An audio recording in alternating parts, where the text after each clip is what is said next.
Hello beautiful people. Welcome to Watch Harry. In today's episode, we explore, what if Harry rejected all Weasleys at sorting and publicly courted Daphne Greengrass in front of Dumbledore? Hit like, subscribe, and join our community of story lovers. Let's begin. Chapter 1, The boy who chose the Hogwarts Express smelled like pasties and old leather and someone's very optimistic attempt at a cheering charm that had clearly gone sideways 3 compartments down. Harry Potter sat alone, watching the countryside blur past the window, and tried to figure out why everything felt slightly wrong. Not wrong like danger. Wrong like a key that almost fits a lock, close enough that you keep trying it, far enough that it never quite turns. He'd felt it since Diagon Alley, when Hagrid had looked at him with those soft, guilty eyes and said your parents left you a vault like he was confessing something. He'd felt it in Gringotts when the goblin, Griphook, had slid him a look so complicated Harry hadn't known what to do with it. He felt it now, sitting in his compartment with his shoes off and his scar quiet for once, watching England unscroll outside the glass. He was 11 years old. He had a wand made of holly and phoenix feather that had hummed against his palm like it recognized him. He had a trunk full of second-hand robes that fit better than anything the Dursleys had ever bought him. He had an owl who was currently asleep with her head tucked under her wing and who he had named Hedwig because the name had come to him the moment he saw her, fully formed, like a word he'd always known how to spell but never had occasion to write. He had, also, a feeling. The feeling wasn't memory. It wasn't vision. It was closer to the way your body knows to flinch before something hits you, reflex built from experience that your conscious mind hasn't caught up to yet. When Hagrid had mentioned Dumbledore's name, Harry's jaw had tightened. When the man at the leaky cauldron had grabbed his hand and started crying, something cold and practical had moved through Harry's chest, noting the scene, filing it away. When Draco Malfoy had extended his hand in Madame Malkin's and smiled that particular smile, the one that meant I am doing you a favor, Harry had shaken it politely and thought, no. Just that. No. Clean and quiet as a closed door. So now he sat alone because alone felt honest. He'd had 2 first-year boys try to join him, one who'd introduced himself with his Quidditch opinions before he'd finished sitting down, one who'd spent 4 minutes telling Harry about his brother's accomplishments at Hogwarts as though this were relevant information for a stranger. Harry had listened to both of them with genuine attention, answered their questions without performance, and then said he needed some quiet time to read, which was true. He'd been reading Hogwarts, a history since King's Cross. Not because Hagrid had recommended it, but because it was the most structurally honest of the books he'd bought. It didn't pretend to be something other than what it was. He'd also been rereading his standard book of spells and had, in the privacy of his compartment, practiced the wand movements for Lumos until his wrist knew them without thinking. The spell hadn't worked yet. He didn't expect it to. But his wrist would know what to do when it did. The door slid open. He didn't look up immediately, which seemed to startle the boy who walked in because there was a brief pause, the pause of someone who expected immediate recognition and didn't receive it. Said the boy. All the other compartments are full. Harry looked up then. Red hair. Freckles. A smudge of something on his nose that was either dirt or chocolate and was, based on the wrapper on the seat beside him, probably chocolate. Open face. The kind of person who had grown up in a house full of people and wore it in every line of his body, the easy sprawl, the reflexive sociability, the assumption that walking into a space meant becoming part of it. They're not, actually, Harry said pleasantly. I passed 3 empty ones on the way here. The boy blinked. Then a grin broke across his face, surprised, a little sheepish. Right. Yeah. My mum told me to introduce myself to you. Harry closed his book on his finger to hold the page. Your mum told you. She recognized you at the barrier. I'm Ron. Ron Weasley. He stuck out his hand with the confidence of someone who'd been told this was a significant thing to say. Harry looked at the hand. Then at Ron's face, the genuine openness there, the uncomplicated friendliness, the total lack of guile. He wasn't performing. He genuinely thought this was how you started a friendship. You walked up, you said your name, you shook hands, and then you were friends. It was almost charming. But there was something else. The way he'd said your mum told me without embarrassment. The way he'd said his name like it came with an explanation attached. The slight rehearsed quality to the gesture, like he'd been coached. "I'm Harry," Harry said. "I'm going to keep reading. You're welcome to sit down, but I won't be great company." Ron lowered his hand slowly, more confused than offended. "Oh." He hovered in the doorway for a moment. "We could play chess. I've got a set." "Another time," Harry said, and opened his book again. Ron left. The door slid shut. Harry stared at the page without reading it for about 15 seconds, feeling the strange guilt that came with refusing kindness even when you had good reasons, and then he found his place and kept reading. When the trolley witch came, he bought enough sweets for 3 people and ate them slowly while watching the light change over the hills, and felt, for the first time since Diagon Alley, something close to comfortable in his own skin. The boats were somebody's idea of theater. Harry could appreciate theater. There was something genuinely grand about approaching a castle lit up against a black sky, its towers catching the last of the autumn light, reflections trembling in the lake below. He sat in his boat with a girl who hadn't introduced herself and who was reading, which he respected, and a boy who'd announced his name was Neville and then dropped his toad over the side and spent the entire crossing leaning over the edge trying to retrieve it by feel. Harry caught the toad on the 3rd try. Handed it back without comment. Neville looked at him with the particular gratitude of someone who expected to be laughed at and wasn't.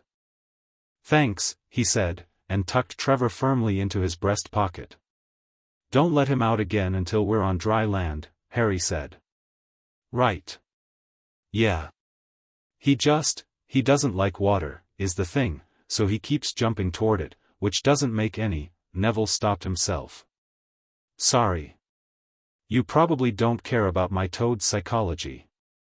"Actually," Harry said, watching the castle grow above them, "I've been in a situation where the thing I hated most was also the thing I kept moving toward." "I understand the toad." Neville looked at him for a long moment with the expression of someone recalibrating.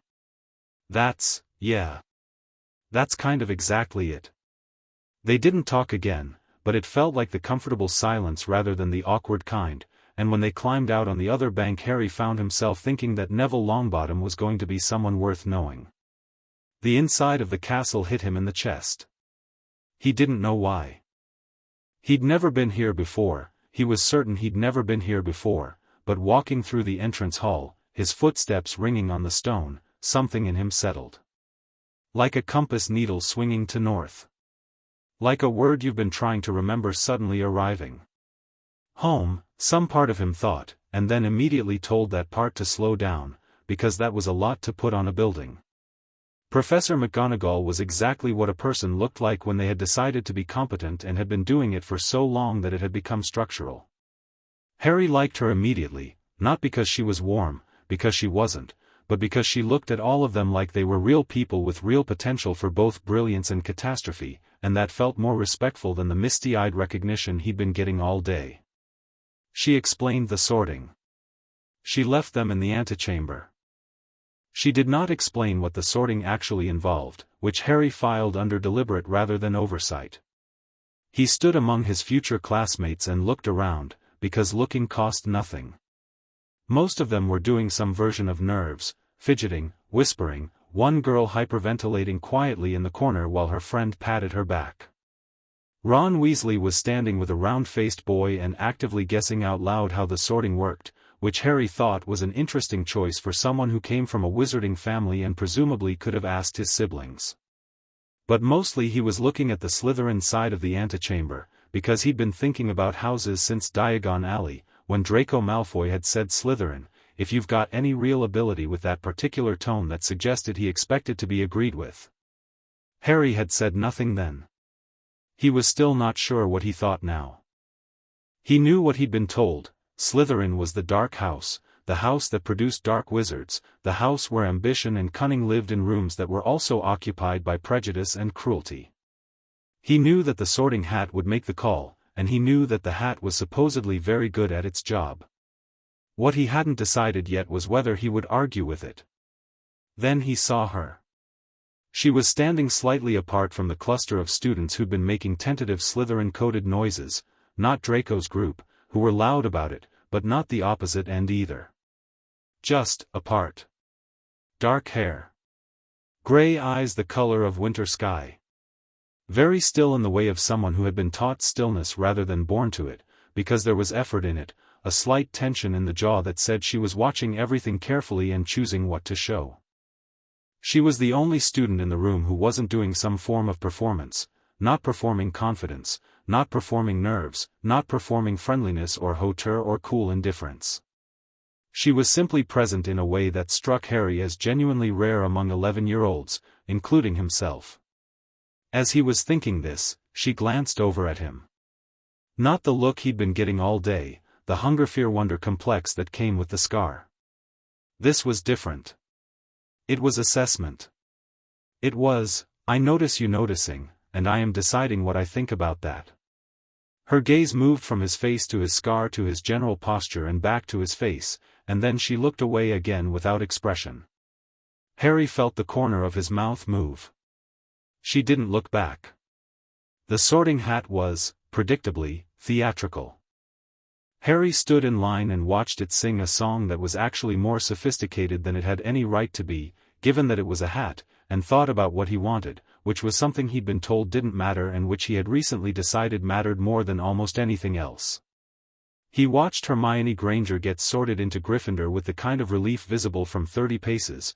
The girl had been vibrating with anxiety for the entire boat ride and now deflated into the red and gold table like a cork pulled from a bottle. He watched Neville Longbottom walk to the stool with his jaw set and his toad clutched to his chest like a talisman, and the hat take almost 4 full minutes before calling Gryffindor, and Neville's face when it said the word was the face of someone who hadn't believed they'd be chosen. He watched Draco Malfoy walk to the stool like he owned it, sit down like the hat was a formality, and receive Slytherin before the hat had fully touched his head.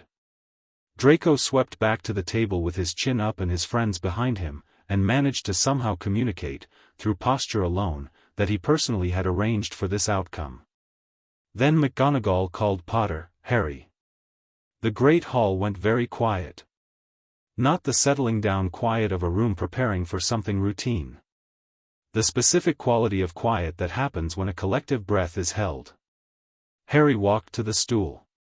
He was aware of hundreds of eyes on him, teachers, older students, ghosts floating near the ceiling who had presumably seen many sortings and still found this one interesting. He sat down and looked out at the hall and found it, honestly, beautiful in a way that pressed against something behind his sternum.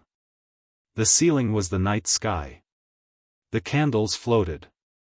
Every table was lit gold and all those faces looked back at him with that collective held breath, and Harry thought, I'm going to be very honest with this hat. The hat dropped over his eyes and the world went dark.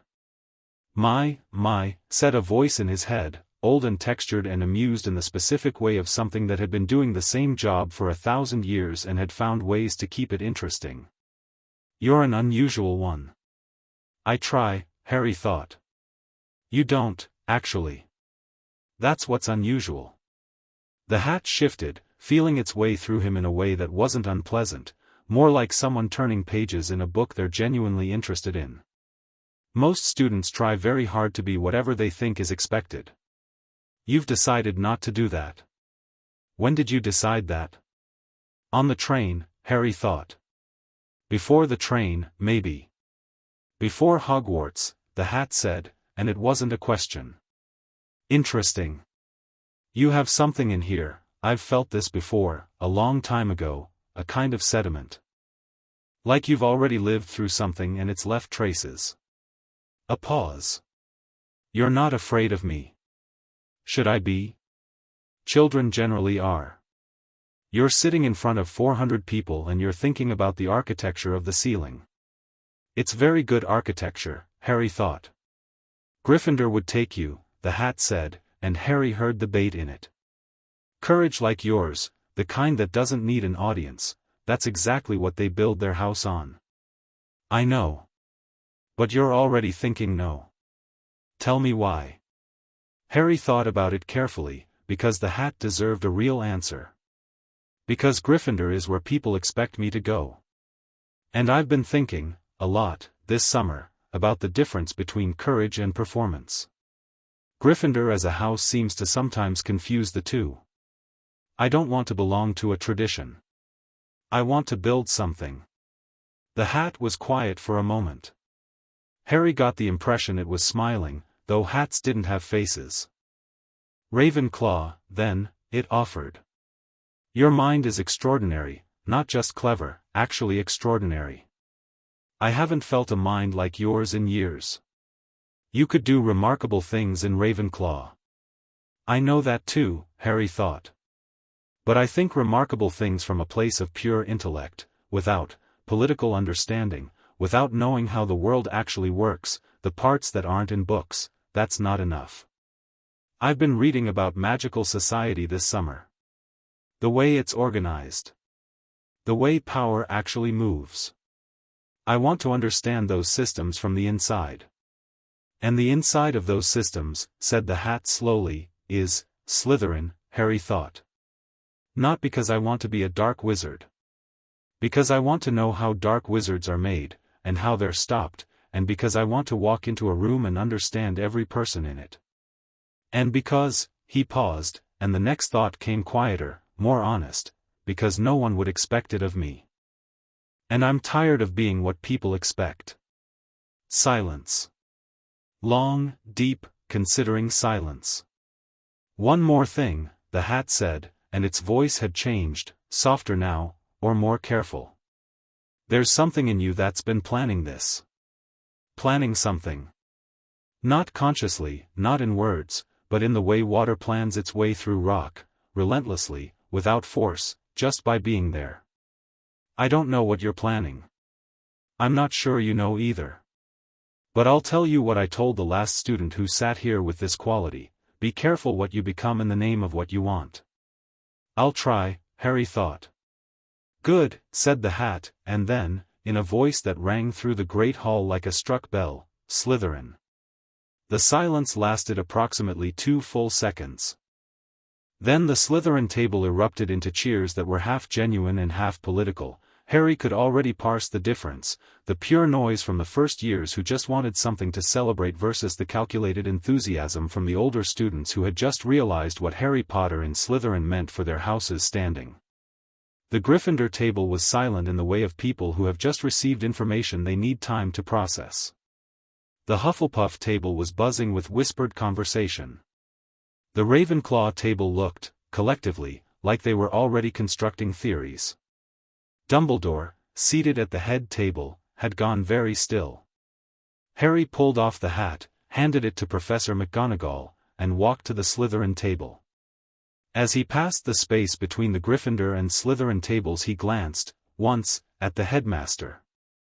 Dumbledore was watching him with an expression Harry had no name for yet, something between surprise and recalculation and something else, something he buried quickly behind a smile and a nod that Harry did not return. He sat at the Slytherin table in the seat that opened up at the far end, away from Draco Malfoy's cluster of new allies, and turned to look at the rest of the sorting with the same calm attention he'd given the countryside on the train.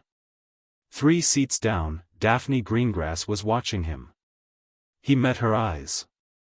Held them. She raised one eyebrow, fractionally, and looked away.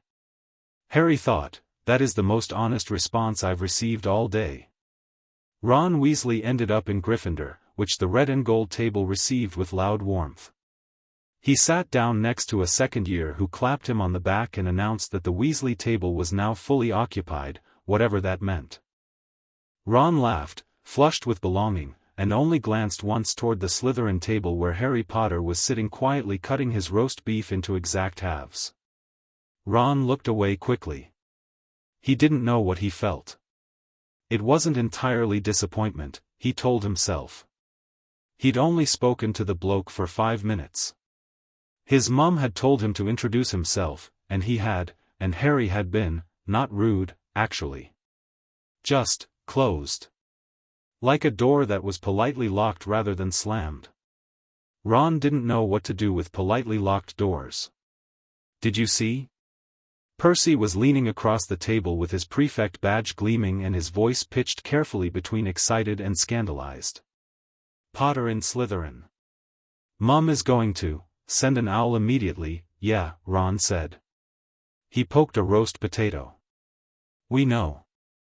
Dumbledore stood to give the traditional welcome speech, and Harry listened to it properly, not politely, but actually listened, the way you listened when you were trying to understand what the speaker was and wasn't saying. The warmth was genuine, the humor was practiced. The warnings about the Forbidden Forest and the third-floor corridor were delivered with the exact weight of someone who knew they'd be ignored and had calibrated accordingly.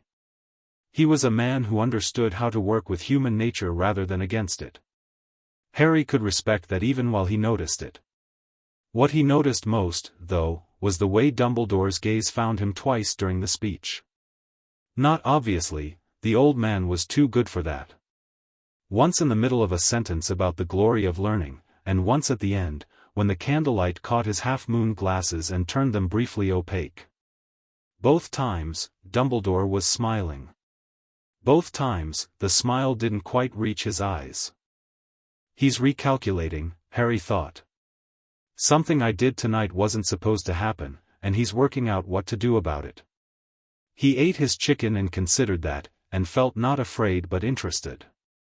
After the feast, the Slytherin prefect, a seventh-year girl named Gemma Farley who carried herself like someone who'd been managing politics since she could walk, led the first years through the castle with the efficient authority of a person who had memorized the route but chose her route carefully, avoiding certain staircases and cutting through a tapestry-covered shortcut near the 5th floor that Harry filed away automatically.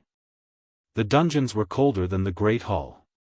The common room, when they finally reached it, was a long, low-ceilinged space with greenish light filtering through windows that were set into the castle walls below the level of the lake. Through the glass, Harry could see the dark water, occasionally lit by something moving through it, slow, enormous, ancient. He stood at those windows while Gemma went through the house rules, and watched a tentacle drift past in the deep dark and thought about what he'd said to the hat. I want to understand how power moves. He was here now. He'd made the choice. Time to see what it actually cost. You know they're going to make your life difficult. The voice came from beside him, low, even, not quite conversational. He turned. Daphne Greengrass was looking out the window beside him, her reflection in the glass cool and composed. She hadn't looked at him when she spoke. She was watching the tentacle. Probably, Harry said. You could have been in Gryffindor. It was written all over you at the sorting. The hat took 3 minutes, that usually means a choice was made. She paused. Did you choose this? Yes. Why? No inflection in it. Genuine curiosity rather than accusation. Harry thought about what the hat had said, and what he'd said back, and whether any of that was something he wanted to share with someone he'd met approximately 3 hours ago. Then he thought about her face in the antechamber, the honest attention of it, the absence of hunger, and said, because it seemed like the more honest choice for who I actually am rather than who people want me to be. She turned from the window then and looked at him directly for the first time. Up close, her eyes were lighter than he'd thought, not gray so much as the color of ice over deep water. She was assessing him again with that unhurried thoroughness, and he let her, because it seemed only fair. That's either very brave or very stupid, she said finally. I've been told the line between those two is philosophical. Something happened at the corner of her mouth, not quite a smile. More like the potential of one, briefly visible before she turned back to the window. I'm Daphne Greengrass, she said. Harry Potter, he said, and managed to say it without any of the weight that name had been carrying all day. She glanced at him sidelong. I know who you are. I know. I'm introducing myself anyway. He paused. Because apparently that's something people don't do here, they just expect you to know. The potential smile happened again, slightly more defined this time. "Greengrass," she said. "Not Daphne, yet. We've known each other 5 minutes." "Noted," Harry said. He looked back out at the lake. The tentacle had gone. "How long does it usually take?" "That depends," Daphne said, "entirely on you." She walked away then, back toward where the other girls were clustering, and Harry watched the empty lake and thought that that was the most interesting conversation he'd had all year, which wasn't saying much given that it had been 11 years, but felt like the start of something he didn't have words for yet. Draco Malfoy found him before lights out. Harry was sitting on one of the low stone benches near the fireplace, rereading his charms textbook, when Draco sat down across from him with the practiced ease of someone performing relaxed authority. He'd brought Crabbe and Goyle. Harry had learned their names from context in the last hour, who arranged themselves behind him like parentheses. "Potter," Draco said. "I'll be honest with you. I didn't expect this." "This," Harry said, not looking up. "You being here. In Slytherin." A pause, calibrating. It's good. You and I got off on the wrong foot in Diagon Alley. Fresh start." Harry closed his book. "We didn't get off on the wrong foot," he said pleasantly. "You were perfectly friendly and I was polite. That's a correct start. I don't feel a need to revise it." Draco's smile thinned slightly. "Right. Well. Slytherin sticks together. I'll find what I find," Harry said. "I don't expect to need much protection from within my own house. Thank you for the welcome." He reopened his book. There was a moment of silence that Draco clearly hadn't planned for. "You're reading charms," he said, with the faint incredulity of someone pointing out that you've worn your shoes on the wrong feet. "I am," Harry agreed. "It's the first night." "Also true." Draco stood, and his body was doing something complicated, the social recalibration visible even through his careful posture. He was a boy who had been told his whole life how rooms would respond to him, and this room wasn't responding correctly, and he didn't have a script for that. Harry felt something almost like sympathy for him, genuine sympathy, not the cutting kind, because being 11 and having your entire social architecture fail on the first night was its own form of hard. "Right," Draco said. "Good night, Potter." "Good night," Harry said. He watched them go, noted that Draco walked slightly faster than usual, and went back to reading about the Wingardium Leviosa wand movement, which was a simple enough motion that his wrist had already started memorizing it. The dormitory was cold and smelled of damp stone and old wood and someone's sneakers. Harry changed efficiently, said minimal goodnights to the 3 other boys sharing the room, and lay in the dark listening to them breathe themselves to sleep. It didn't take long. First days were exhausting in a specific way that had nothing to do with physical effort. He lay with his hands folded on his chest and looked up at the ceiling and let the day run through him. The train. Ron Weasley's extended hand, the coached quality of it. The boats and Neville and his existential toad. The antechamber, and Daphne's eyes, and the particular quality of her stillness. The hat. Be careful what you become in the name of what you want. The Great Hall and Dumbledore's recalculating smile. Gemma Farley's practiced authority. The greenish light of the common room, and the lake, and that depends entirely on you. He wasn't afraid. He was awake in a way that felt clean rather than anxious. He'd made a choice tonight, the first real choice of his life, or at least the first one that felt like it was entirely his own. He'd chosen Slytherin with his eyes open and his reasoning intact, and he'd meant every word he'd said to the hat about understanding power and refusing expectation. He knew it was going to cost him things. He knew Dumbledore was already working out how to recover the plan he'd clearly been building since Harry was an infant. He knew the castle had secrets he hadn't found yet. He knew there were people who wanted things from him that he hadn't agreed to give. He knew there was darkness in this world that had his name on it and would eventually need to be faced. But tonight, for the first time in 11 years of living in a cupboard under someone else's stairs, Harry Potter had slept, or was about to sleep, in a bed that was his, in a house that he had chosen, in a world that had, against every expectation including his own, turned out to be extraordinary. He closed his eyes. He thought about ice-colored eyes and the potential of a smile. He thought, tomorrow is going to be interesting. And then he slept. Across the castle in the headmaster's office, Albus Dumbledore sat alone with a cup of tea that had gone cold and a pensieve that swirled with silver light. He'd been sitting there since the feast ended. His lemon drop was unwrapped but uneaten on the desk beside him. Fawkes, his phoenix, trilled softly from his perch, a questioning sound, gentle as a hand on a shoulder. "I know," Dumbledore said softly, to the bird, to the room, to himself. He picked up the lemon drop, looked at it, set it back down. "I know." He'd seen it coming, in some abstract way. The boy had Lily's eyes and James's bone-deep stubbornness, and he'd been raised in a household that had given him nothing, so he'd learned to want nothing, and people who'd learned not to want things were very difficult to steer. He'd known this was a possibility. What he hadn't predicted was the speed of it. One night. One sorting.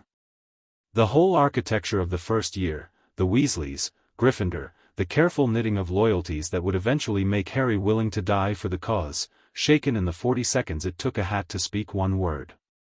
And then the Greengrass girl. Daphne. He'd seen them at the windows, too far to hear but close enough to see the quality of the conversation, the kind of conversation that two people only have when they're both, somehow, operating at the same frequency. He was 11 years old, Dumbledore reminded himself. 11. The prophecy was still there. The path was still, it was still possible to, he stopped himself. Pressed his fingers to his eyes beneath his glasses. Be careful, he thought, of the difference between protecting someone and controlling them. He'd thought that before. He kept forgetting to let it change his behavior. Fawkes trilled again, and this time it sounded, not accusatory, but sad. "Yes, well," Dumbledore said, and finally ate the lemon drop. "We'll see what the morning brings." In the dungeons, Harry Potter slept without dreaming, calm as a compass at true north. In the Gryffindor Tower, Ron Weasley lay awake and tried to figure out why the brief, politely locked interaction on the train was bothering him more than a dormitory full of strangers, and couldn't. In the Slytherin girls' dormitory, Daphne Greengrass sat at her window looking at the dark lake and was honest with herself, privately and briefly, that the conversation at the window had been more interesting than most conversations she'd had in 11 years, and then she closed that thought like a book and went to sleep. The castle settled around them all, old stone, older magic, older still the weight of choices made and unmade, and the sorting of crowns had begun. Chapter 2, Silver and Serpent. The first thing Harry learned about Slytherin was that silence had texture. In the Gryffindor table at breakfast, he could see it from across the hall, noise was the social currency. People talked over each other, laughed too loud, reached across plates without asking. It was warm and chaotic and honest in its own way. Ron Weasley was already deep in conversation with a boy Harry didn't know yet, gesturing with a piece of toast in a way that suggested the conversation was about Quidditch and had been going for some time. The Slytherin table operated differently. Conversations were lower. Spaces were left between sentences, not awkward spaces, but deliberate ones, the kind that said I am choosing what to say next carefully. People watched the room while they ate. Third years leaned toward seventh years with the body language of people exchanging information they decided was valuable. Two girls near the end were having what appeared to be a perfectly pleasant conversation about class schedules while communicating something entirely different with their eyes. Harry sat in the middle of all of it and ate his eggs and paid attention. He'd been awake since 5. He'd explored 2 floors of the castle before anyone else was moving, walking quietly in his socks because shoes echoed, memorizing staircases and the way the castle shifted its geometry in the early morning. A door that had been on the left side of a corridor last night was now on the right, and there was a trick staircase on the 3rd floor that dropped its middle step between 6 and 7 in the morning. which he'd discovered the hard way and filed away under useful. He'd found the library, which didn't open until 8 but whose layout he could see through the gap in the door, vast and organized in a way that made something in him relax. He'd found a bathroom near the second floor that had a window overlooking the grounds and through which, in the grey pre-dawn, he'd watched Hagrid moving toward the forbidden forest with a lantern, unhurried, comfortable in the dark. He'd thought about Hagrid for a while. The man had been kind to him, genuinely, uncalculatedly kind in a way Harry hadn't experienced often enough to take for granted. But kindness and honesty weren't the same thing, and Hagrid's guilty eyes in Gringotts had planted a question that had been growing since the train ride. He was going to need to visit Gringotts soon. You were up early. He looked up. Daphne Greengrass had sat down 2 seats away with a plate of toast and a cup of tea, and she was looking at him with the same even assessment as last night. She was slightly more composed in the daylight, hair neat, uniform precise, but there was something in the angle of her jaw that said the composure was engineered. She was a morning person trying to look like she'd always been awake. Explored a bit, Harry said. Find anything useful? Trick staircase. 3rd floor, 7th step. He paused. And the library layout. Something moved in her expression, not quite approval, but the acknowledgement of it. You memorize things. When they seem worth memorizing. She picked up her toast. Most first years spend their first morning trying to find the Great Hall. I found the Great Hall last night. I moved on. She was quiet for a moment, eating with the deliberate pace of someone who was thinking. Then, the 3rd floor corridor is off limits. McGonagall mentioned it at the feast. I noticed. I didn't go past the staircase. But you went near it. I wanted to see where the boundary was. He met her eyes. Don't you? The potential smile, the one he'd seen twice last night, appeared again, held for slightly longer this time before she packed it away. Greengrass, she said, like a reminder. Greengrass, he agreed. What are your first classes? She pulled a folded schedule from her robe pocket and flattened it with 2 fingers. Herbology and Transfiguration. You? He checked his own. Same. Then Charms. Charms is Professor Flitwick. He's good, actually good, not just credentialed. She said this like it was unusual information. His Newt's pass rate is 93%, which is the highest in the school. You researched the teachers. Of course. Harry considered her. What did you find about Snape? A pause. Careful. Brilliant. Impatient. Plays favorites in a way that's technically against school policy but that the headmaster allows.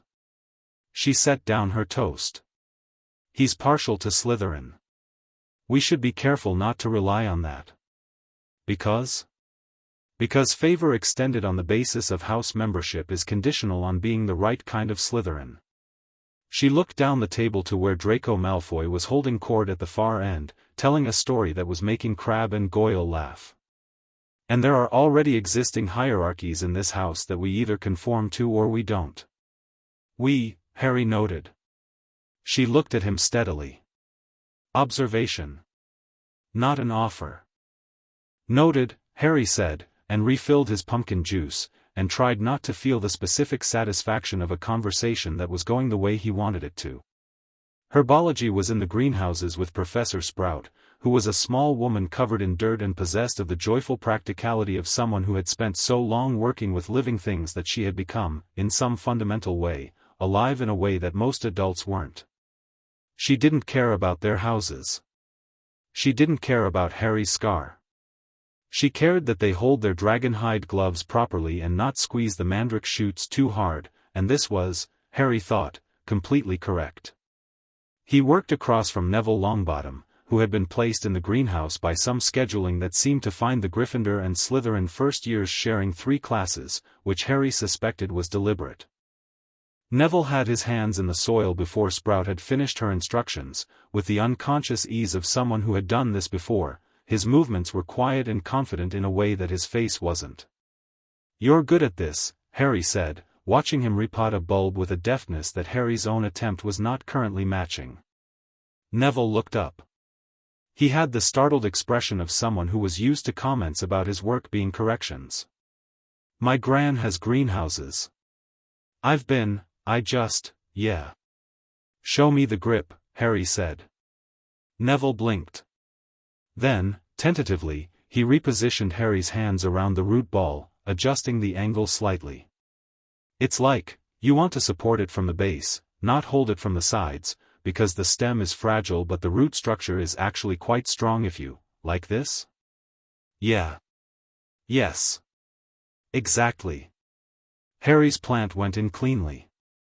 He brushed soil off his gloves and looked at Neville, who was watching him with an expression that was working out whether this had been a lesson or something else. "You're the first person today who's talked to me like I might know something," Neville said carefully. "You do know something."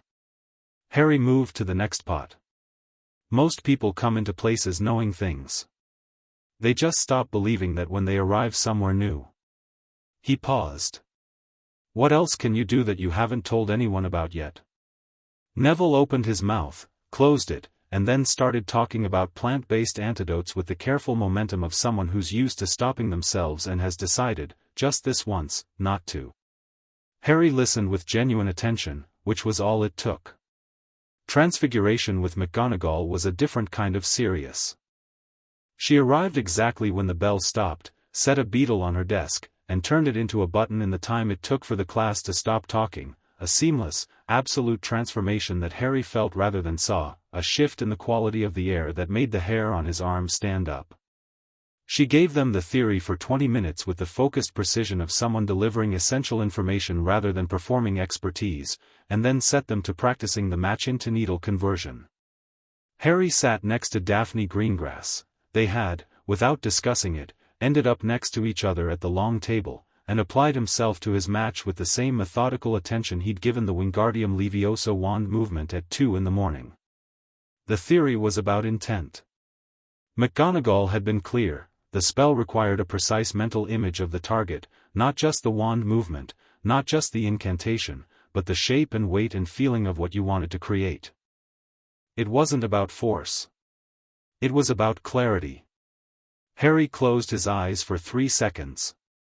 Felt the match between his fingers, wood, cylindrical, phosphorus tip, the specific roughness of the striking surface. Thought, needle. Steel. Sharp. Thin. Cold. Felt the difference between these two objects as a physical thing rather than an abstract concept. Opened his eyes and ran his wand along the length of the match. It turned silver from one end to the other in a slow, clean wave, and by the time it reached the tip it was a needle, not approximate, not half-transformed, but a precise, bright needle that caught the light from the windows and threw it in a thin line across the desk. Daphne, beside him, looked at it. Then at him. Then back at her own match, which she attacked with renewed focus. Her match silvered at one end before she ran out of class time. That was 3 better than everyone else in the room except Harry. McGonagall stopped at their table on her final walkabout, looked at Harry's needle, picked it up, turned it between her fingers. She set it down. She said nothing. But when she walked back to her desk there was something in the set of her shoulders that was the equivalent, on Professor McGonagall, of a significant smile. Charms was Professor Flitwick, who was small and enthusiastic and stood on a pile of books to see over his desk and did not find this undignified in the slightest. He taught Wingardium Leviosa with the joy of someone who had taught this spell for 40 years and had somehow not lost the delight of watching things lift. Swish and flick, swish and flick, and the key is the emphasis. You're inviting the object upward, not commanding it. Think of it like, Harry's feather was already in the air. Flitwick stopped mid-sentence and looked at it. The feather rotated slowly at eye level, perfectly steady. Yes. Flitwick cried, with the volume of someone twice his size. Yes, exactly, that. Do you see the wrist? Class, look at Mr. He consulted his list. Potter. The wrist. Harry lowered the feather carefully and looked at Daphne, who was holding her wand with the precise grip of someone who had been practicing the theory and just needed the muscle memory to catch up. He leaned an inch closer and said, quietly enough for just her, "You're gripping too hard. It's a feather." She glanced at him. Adjusted her grip. Said the incantation. Her feather lifted smoothly off the desk, wobbled once, stabilized. She looked at it for a moment with an expression that she quickly controlled, but Harry had been watching and he caught it, a flash of pure, unguarded delight, brief as lightning, gone before it could be observed by anyone who wasn't paying close attention. "Thank you," she said, very quietly, to her feather. "Greengrass," Harry said. She looked at him. "You're welcome," he said. By the end of the first week, certain things had arranged themselves into patterns. Draco Malfoy had made 3 more attempts to establish some form of social contract with Harry, each more carefully pitched than the last, an offer to explain how Slytherin politics worked, which Harry declined without offense, an invitation to fly with him on the weekend, which Harry accepted and then casually outflew him so dramatically that Draco had landed with the stiff expression of someone revising their assumptions, and a pointed comment in the common room about blood status that Harry had interrupted mid-sentence with a question about the countercharm for a sticking jinx, delivered with such genuine intellectual curiosity that Draco hadn't been able to recover without answering, and had spent 10 minutes explaining countercharms while visibly trying to remember what he'd been trying to say. Snape had made Harry's potion situation immediately, brilliantly, humiliatingly clear. He had spent the first class asking Harry a string of questions designed to expose ignorance. Harry had answered 6 of the first 7 correctly from his pre-reading, stumbled on the 7th, a question about the properties of flobberworm mucus that genuinely wasn't in his textbook, and had said, "I don't know," with such complete lack of embarrassment that Snape had paused, just briefly, in a way that might have been recalibration. He'd taken no points. He hadn't given any either. But for the remainder of the class his remarks had been directed at Neville, who had, unfortunately, melted his cauldron before the lesson was 20 minutes old. Harry had pulled Neville's notes toward him after class and spent 15 minutes going through what had gone wrong in the potion construction, not because anyone asked him to, but because he'd watched the whole thing happen and understood where the mistake was. Neville had looked at him with that expression again, the recalibrating one, and then written everything down very carefully. Hermione Granger had attached herself to his orbit by the end of the 3rd day, in the way that people attach themselves to things that make sense to them.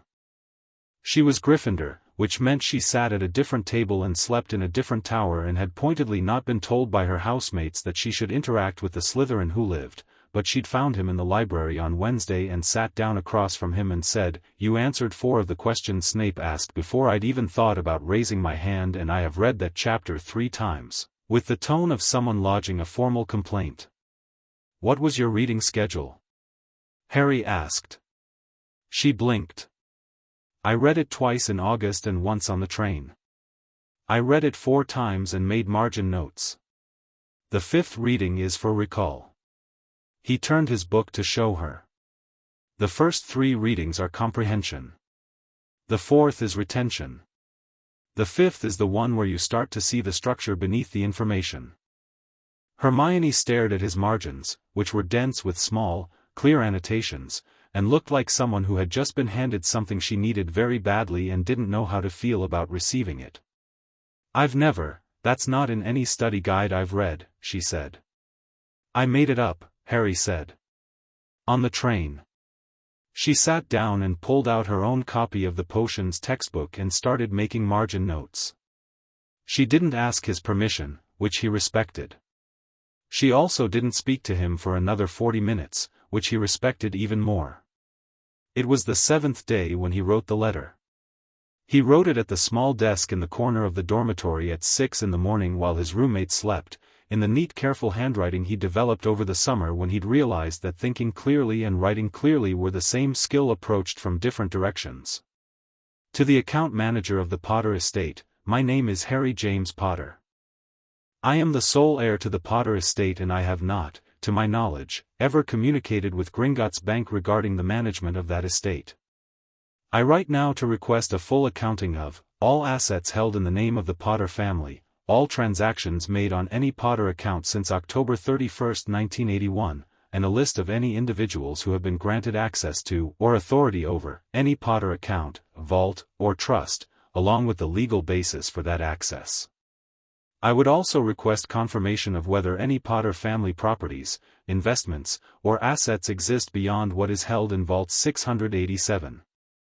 I understand this request may take time to process. I will arrange to visit Gringotts at the earliest available opportunity. I ask that you hold any response until that visit, at which time I would prefer to speak in person. Yours, Harry James Potter. He reread it twice. Changed I would prefer to I require. Changed it back.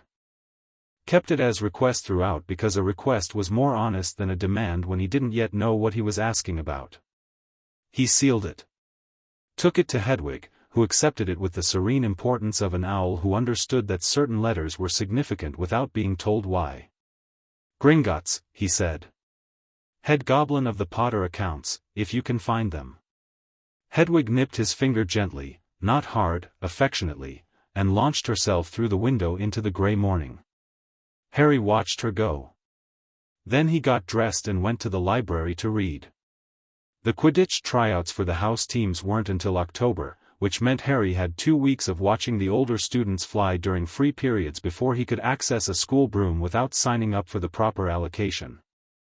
He spent those 2 weeks watching carefully from the ground, noting which techniques worked at altitude and which ones were compensating for broom quality issues, and by the time the first-year broom allocation came around in week 3 he already had a clear picture of what he wanted to practice.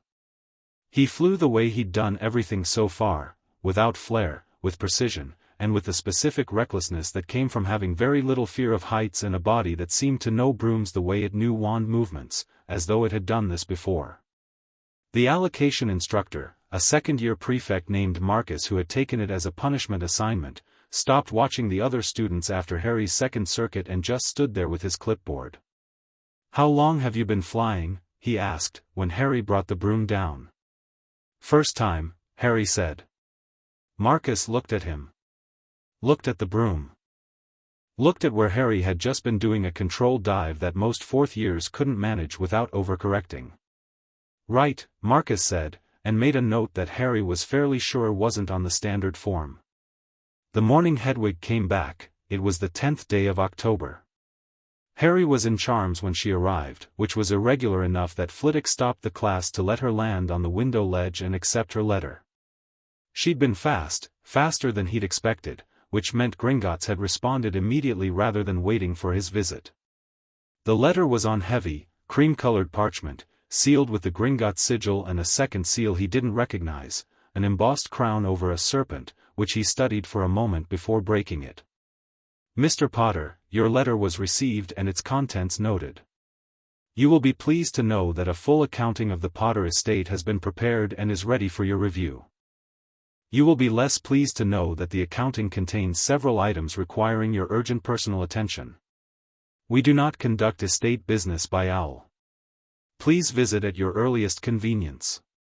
We have assigned Ragnarok, Senior Account Manager, to the Potter estate, effective immediately upon receipt of this letter. Previous account management arrangements have been suspended pending your instructions. We advise you to bring appropriate identification and, if possible, a legal representative, though this is not required. Gringotts Bank. Harry read it twice. Previous account management arrangements have been suspended. He folded the letter and put it in his robe pocket and spent the remainder of Charms class working through the implications of that sentence with the quiet focus of someone who has received the answer to a question they'd only half-formed and found it larger than expected. After class, Flitwick asked him to stay behind, which meant Daphne waited in the corridor, not because Harry had asked her to, but because they'd fallen into the habit of walking between classes together in the easy way of people who'd discovered they had the same pace and the same silence. "Everything all right?" Flitwick asked, which coming from Flitwick meant something genuinely considerate rather than politely intrusive. "Fine," Harry said. I may need to go to London on the next Hogsmeade allowance day. Or sooner. Flitwick studied him over his desk. He was small and sharp-eyed and had the quality of someone who had once been underestimated constantly and had turned that into a skill.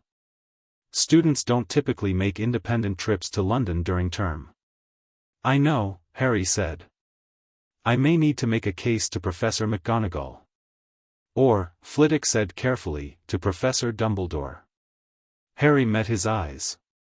Or that. A pause. Flitwick looked at him in the way of someone seeing something they hadn't expected to see in a first year, and choosing whether to comment on it. He chose not to, which Harry thought was correct. Come to me if you need help with the formal request, he said instead. I can tell you who to address it to. Thank you, Professor, Harry said, and meant it. In the corridor, Daphne had leaned against the wall and was reading her charms notes. She straightened when he came out and fell into step beside him. Good letter, she said, without preamble. Interesting, he said. Gringotts. They want me to come in person. A pause that had the texture of careful consideration. During term? Soon as possible. He glanced at her.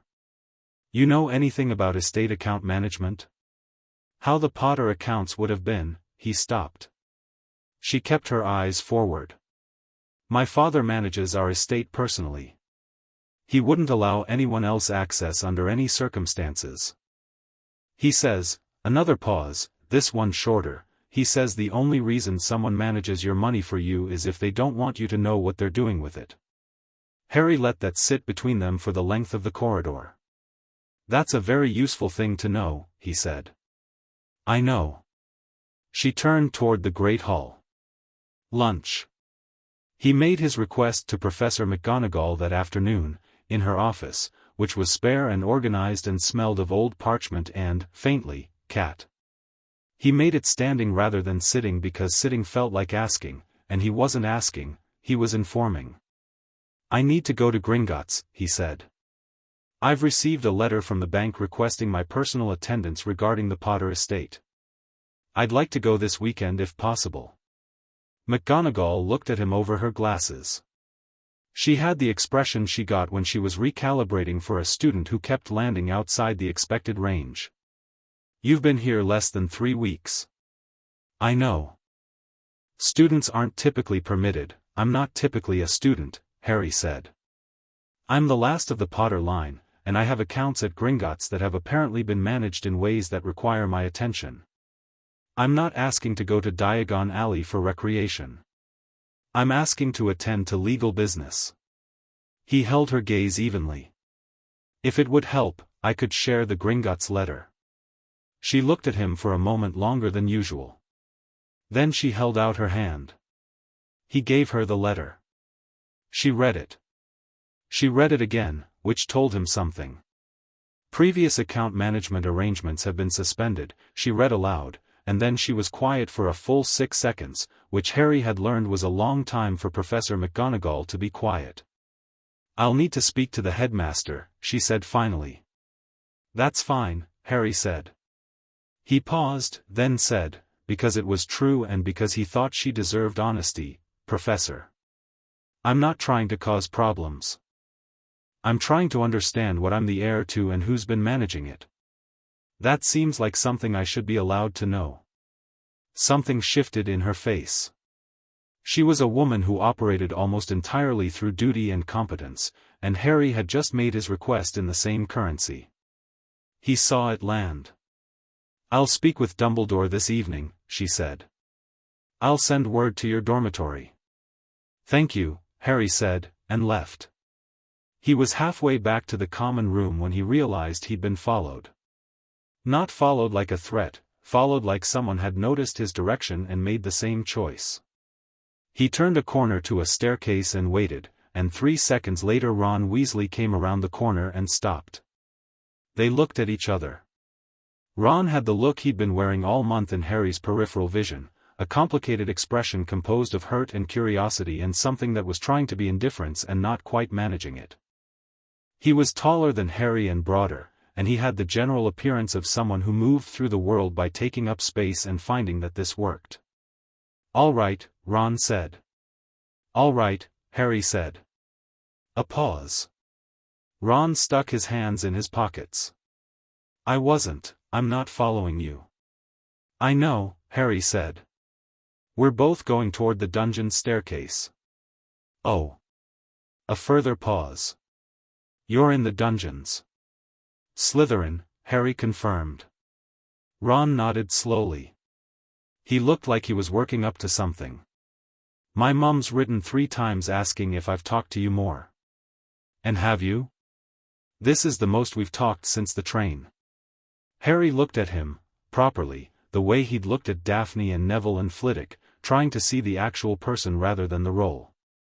Ron was embarrassed and stubborn and genuinely decent in a way that he wore unself-consciously, and he'd had the story of Harry Potter told to him by a family that believed it wholeheartedly, and now the story wasn't going the right way and he didn't know what to do. "Tell your mum I'm fine," Harry said. "I'm not. I don't have a problem with you, Weasley." Ron said. A pause. "Ron," Harry agreed. "I just needed to figure out who I was before I started being who other people expected." Ron stared at him with the expression of someone receiving information they hadn't prepared for. He stopped. "Okay. Yeah. I get that, actually." A shorter pause. "Do you actually get that, or are you?" "I get it," Ron said. He rubbed the back of his neck. "Percy kept telling me all summer I was going to be Harry Potter's best friend like it was a position. Like I'd already been chosen for something." "That sounds exhausting," Harry said. "It was a bit, yeah." Ron's mouth did something that wasn't quite a smile. "My mum already had the whole thing planned out in her head." "Plans are useful," Harry said. "Other people's plans for your life are less so." Ron looked at him. "You really are in Slytherin, aren't you?" Harry thought about arguing with that and decided it was actually a reasonable observation. "I'll see you at breakfast, Ron." Ron nodded. There was something slightly different in his face, not resolved exactly, but less tight. "Yeah. See you." He went past and down the corridor, and Harry watched him go and thought that Ron Weasley, removed from the role he'd been cast in, was actually someone worth knowing. He filed that away, the way he filed everything, not for immediate use, but because he was starting to understand that the important things rarely announced themselves as important when they arrived. McGonagall's note came that night at 9. Brief, McGonagall terse, Saturday. Accompanied by Professor Flitwick. Be at the main entrance at 8 in the morning. MGM. Harry reread it. Then he read the line that mattered, accompanied by Professor Flitwick. Not Dumbledore. Not McGonagall herself, who was deputy headmistress. Flitwick, who was small and sharp and had told Harry he could help with the request, and whom Harry thought Dumbledore had sent not to accompany but to observe. He wrote back, "Thank you, Professor. I understand." He folded the note and held it for a moment and then set it on the desk and looked at the cold window and thought about what Daphne's father had said, which was that the only reason someone managed your money without telling you was if they didn't want you to know what they were doing with it. The fire in the common room had gone down to coals by the time he came out of the dormitory, and most of the house had gone to bed. But Daphne was there, sitting in one of the low chairs with a book and a cup of something hot, her legs drawn up, her hair loose in a way he hadn't seen before.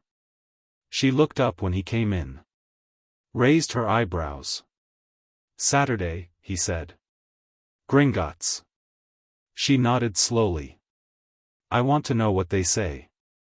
"I'll tell you," Harry said, and meant it. He paused at the edge of the firelight. "Daphne." She looked at him, and the look that came back was the same honest assessment as always, but steadier now, less defended. She didn't correct the name.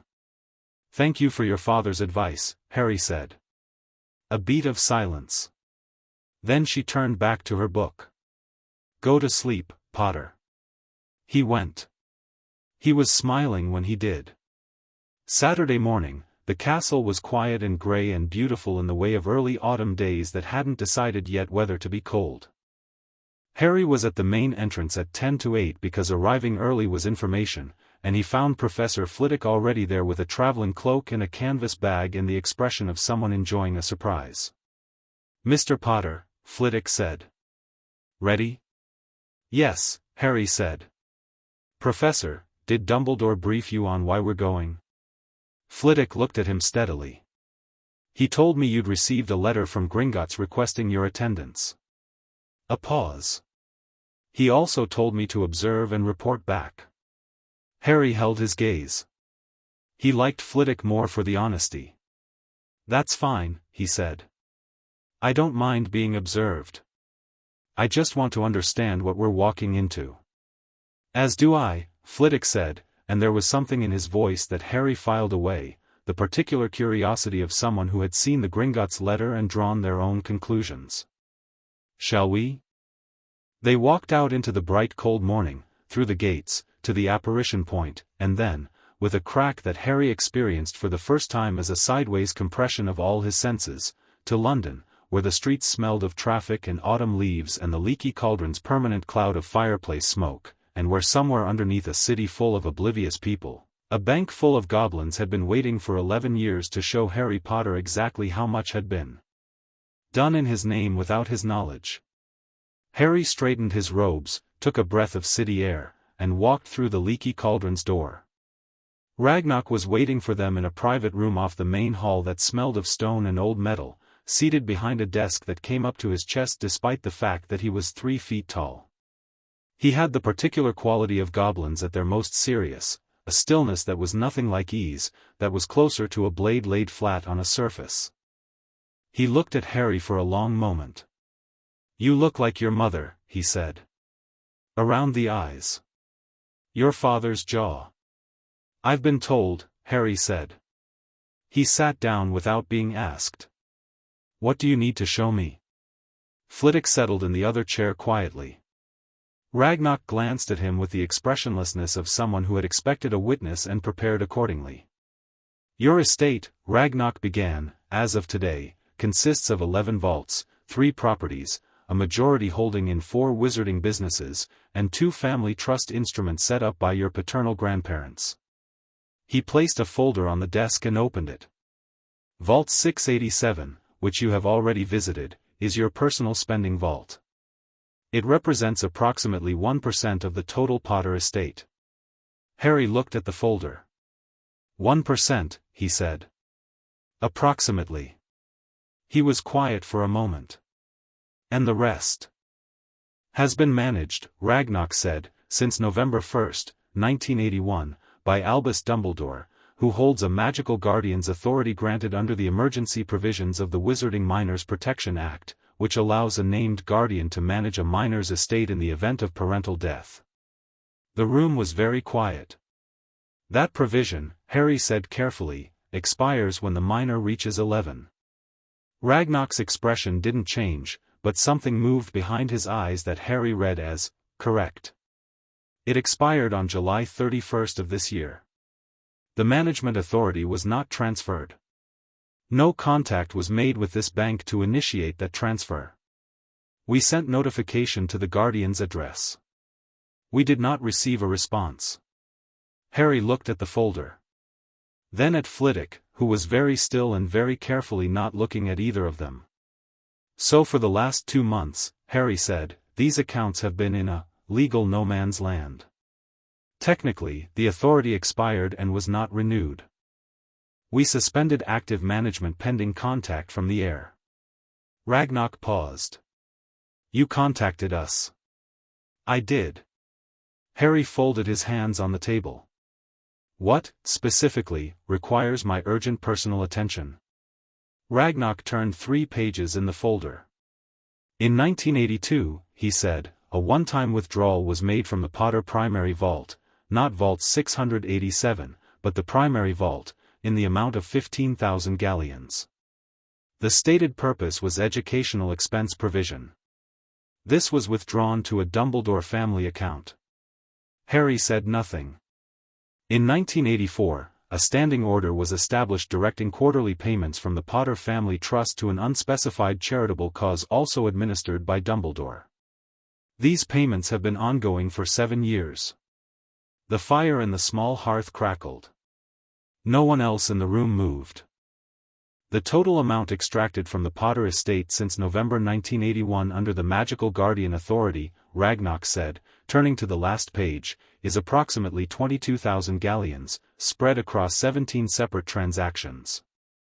Harry looked at the number for a long time. Then he said, very quietly and very evenly, "What's the legal remedy?" Ragnarok smiled. On a goblin, that expression looked like a blade being drawn slowly out of a sheath.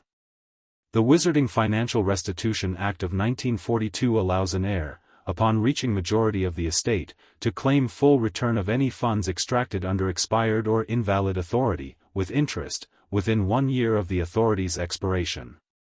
Which means I have until July 31st next year. Yes. And the process? We file on your behalf. The opposing party is notified and given 60 days to respond. Ragnarok looked at him steadily. It is possible, of course, that the opposing party will raise the matter with you privately before the 60 days expire. I expect so, Harry said. He sat for another long moment, looking at the folder, and then he looked up and met Ragnarok's eyes, goblin eyes, ancient and sharp and operating by rules that were different from human rules but were, he was beginning to understand, rules he could work with. File, Harry said. Mr. Potter, Flitwick said.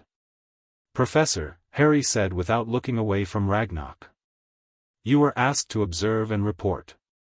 I'd prefer you observe all of this. Another pause. Then Flitwick settled back in his chair. His voice, when he spoke, was carefully neutral. I'll observe. File, Harry said again, to Ragnarok. We will require your signature, Ragnarok said, and produced parchment that crackled with embedded magic, and Harry picked up the goblin quill and signed his full name without hesitating and thought, this is what choosing actually looks like. On the way back through Diagon Alley, Flitwick walked beside him in silence for a full minute before saying, You knew. I suspected, Harry said. There's a difference between suspecting and acting on it in a bank with a signed legal document. I know. Harry watched a familiar wand shop pass on the left. He's been managing my estate for 10 years, Professor. He chose where I lived. He chose, Harry stopped himself. Softened it. He made choices on my behalf that I didn't have the ability to consent to, and some of those choices cost things that weren't his to spend. I'm not angry about it. He paused. I'm just not going to pretend I don't know. Flitwick was quiet for a long time after that. When they passed through the leaky cauldron and back into the grey London morning to take the apparition back to Hogwarts, he said, so quietly Harry almost missed it, your mother would have done exactly the same thing. Harry looked at him. Flitwick's expression was something private, old grief and something that might have been pride, and he said nothing else, and Harry let it sit. They apparat back into the cold morning at Hogwarts gates, and Harry walked up the path toward the castle with the feeling not of victory but of clarity, the clean specific feeling of understanding the exact shape of what you're dealing with, which was the first step in knowing what to do about it. Behind him, the gates closed. Above him, the castle waited. And somewhere in the headmaster's tower, Albus Dumbledore was going to receive a letter from Gringotts that he had been hoping, Harry suspected, never to receive. Harry thought of Ragnarok's smile, blade from sheath, and kept walking. That evening, in the common room, he sat across from Daphne and told her most of it. Not the numbers. Not the specific legal details. But the shape of it, the accounts, the authority, the transactions, the filing. He told it plainly, without performance, watching her face as it moved through careful neutrality to something more considered. When he finished, she was quiet for a moment. Dumbledore, she said. Yes. Another pause. You filed. Yes. She looked at him the way she had that first night in the antechamber, the full honest assessment, the weighing. Then she said, in a voice that was still even but had something new in it, "You're not afraid of him?" "No," Harry said. "Are you?" She thought about it. "My father says Dumbledore is the most powerful political figure in Wizarding Britain. He says you don't fight him directly, you manage the relationship, you maintain access, you don't create open conflict." "Your father is probably right about most people," Harry said. Something shifted in her expression. "You're not most people," she said. "Neither are you," Harry said, and held her gaze.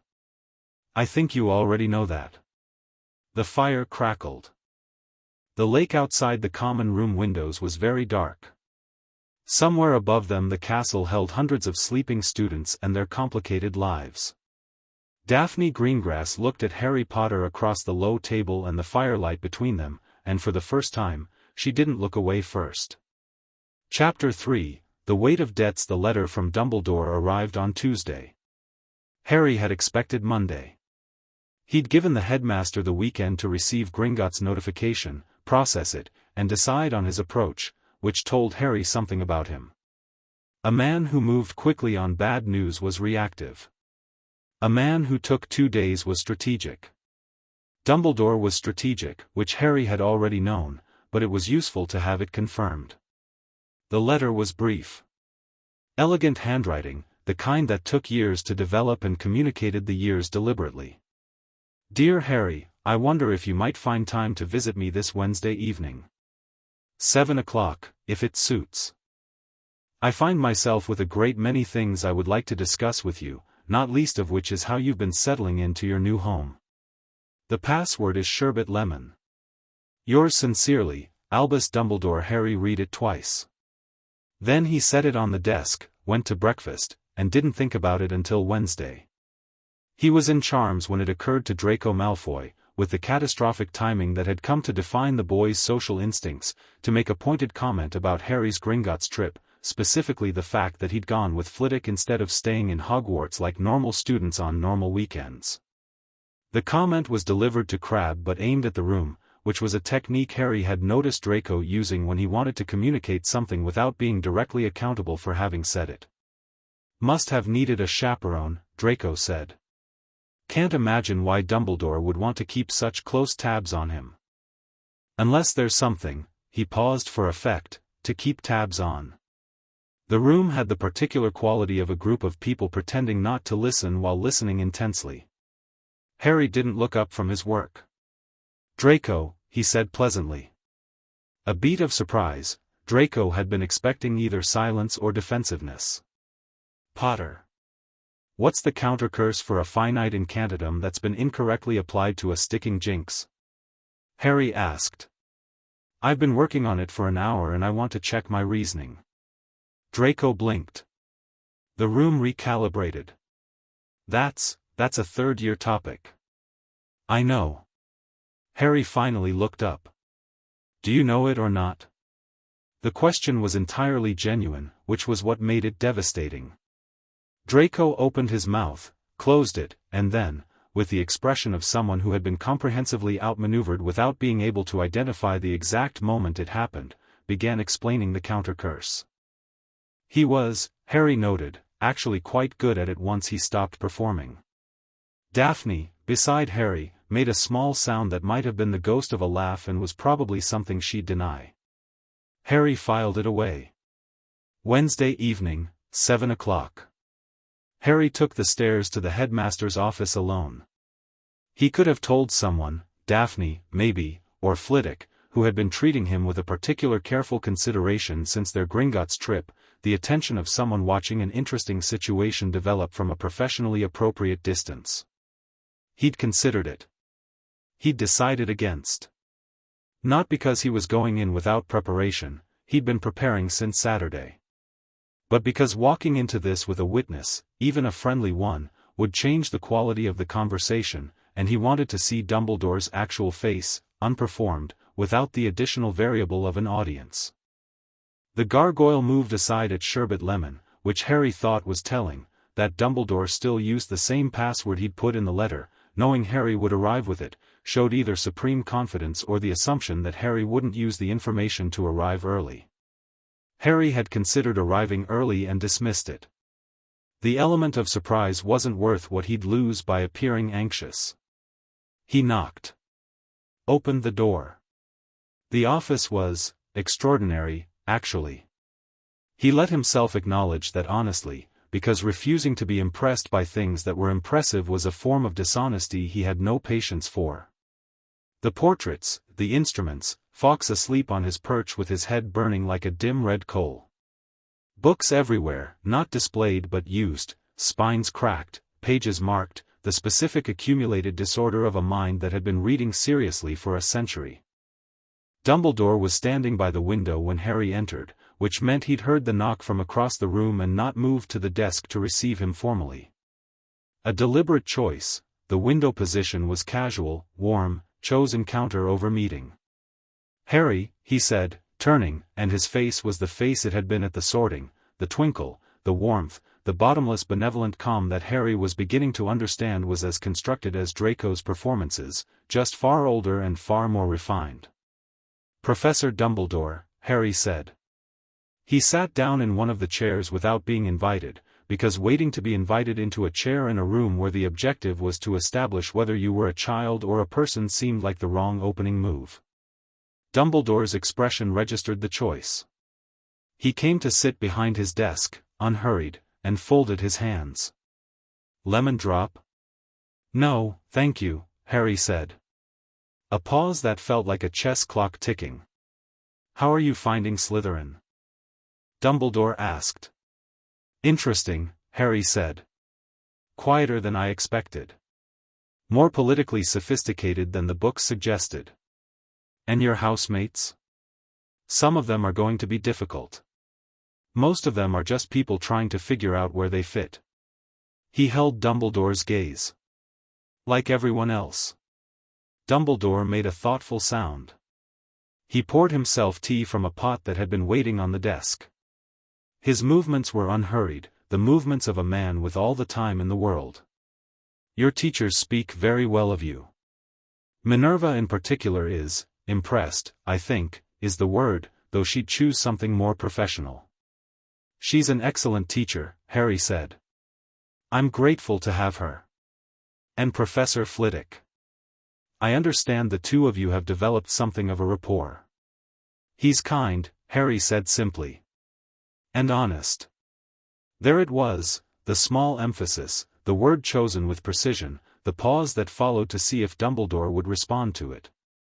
The old man's expression didn't flicker. He was too good for that. But his hands, clasped on the desk, settled slightly. "Harry," Dumbledore said, and shifted. The register changed, less headmaster, more grandfather, the specific warmth of someone about to offer understanding. "I received a communication from Gringotts this week." "I expected you would," Harry said. "I imagine you did." The warmth dimmed slightly, not into coldness but into something more real, the particular quality of a man who has encountered something that surprised him and is being honest about it. "You're 11 years old." "I know. And you walked into a goblin bank with a legal document and filed a financial complaint against me." He said it without anger. He said it like a man examining an unexpected specimen, with genuine, careful curiosity. "I filed a restitution claim on my own estate," Harry said.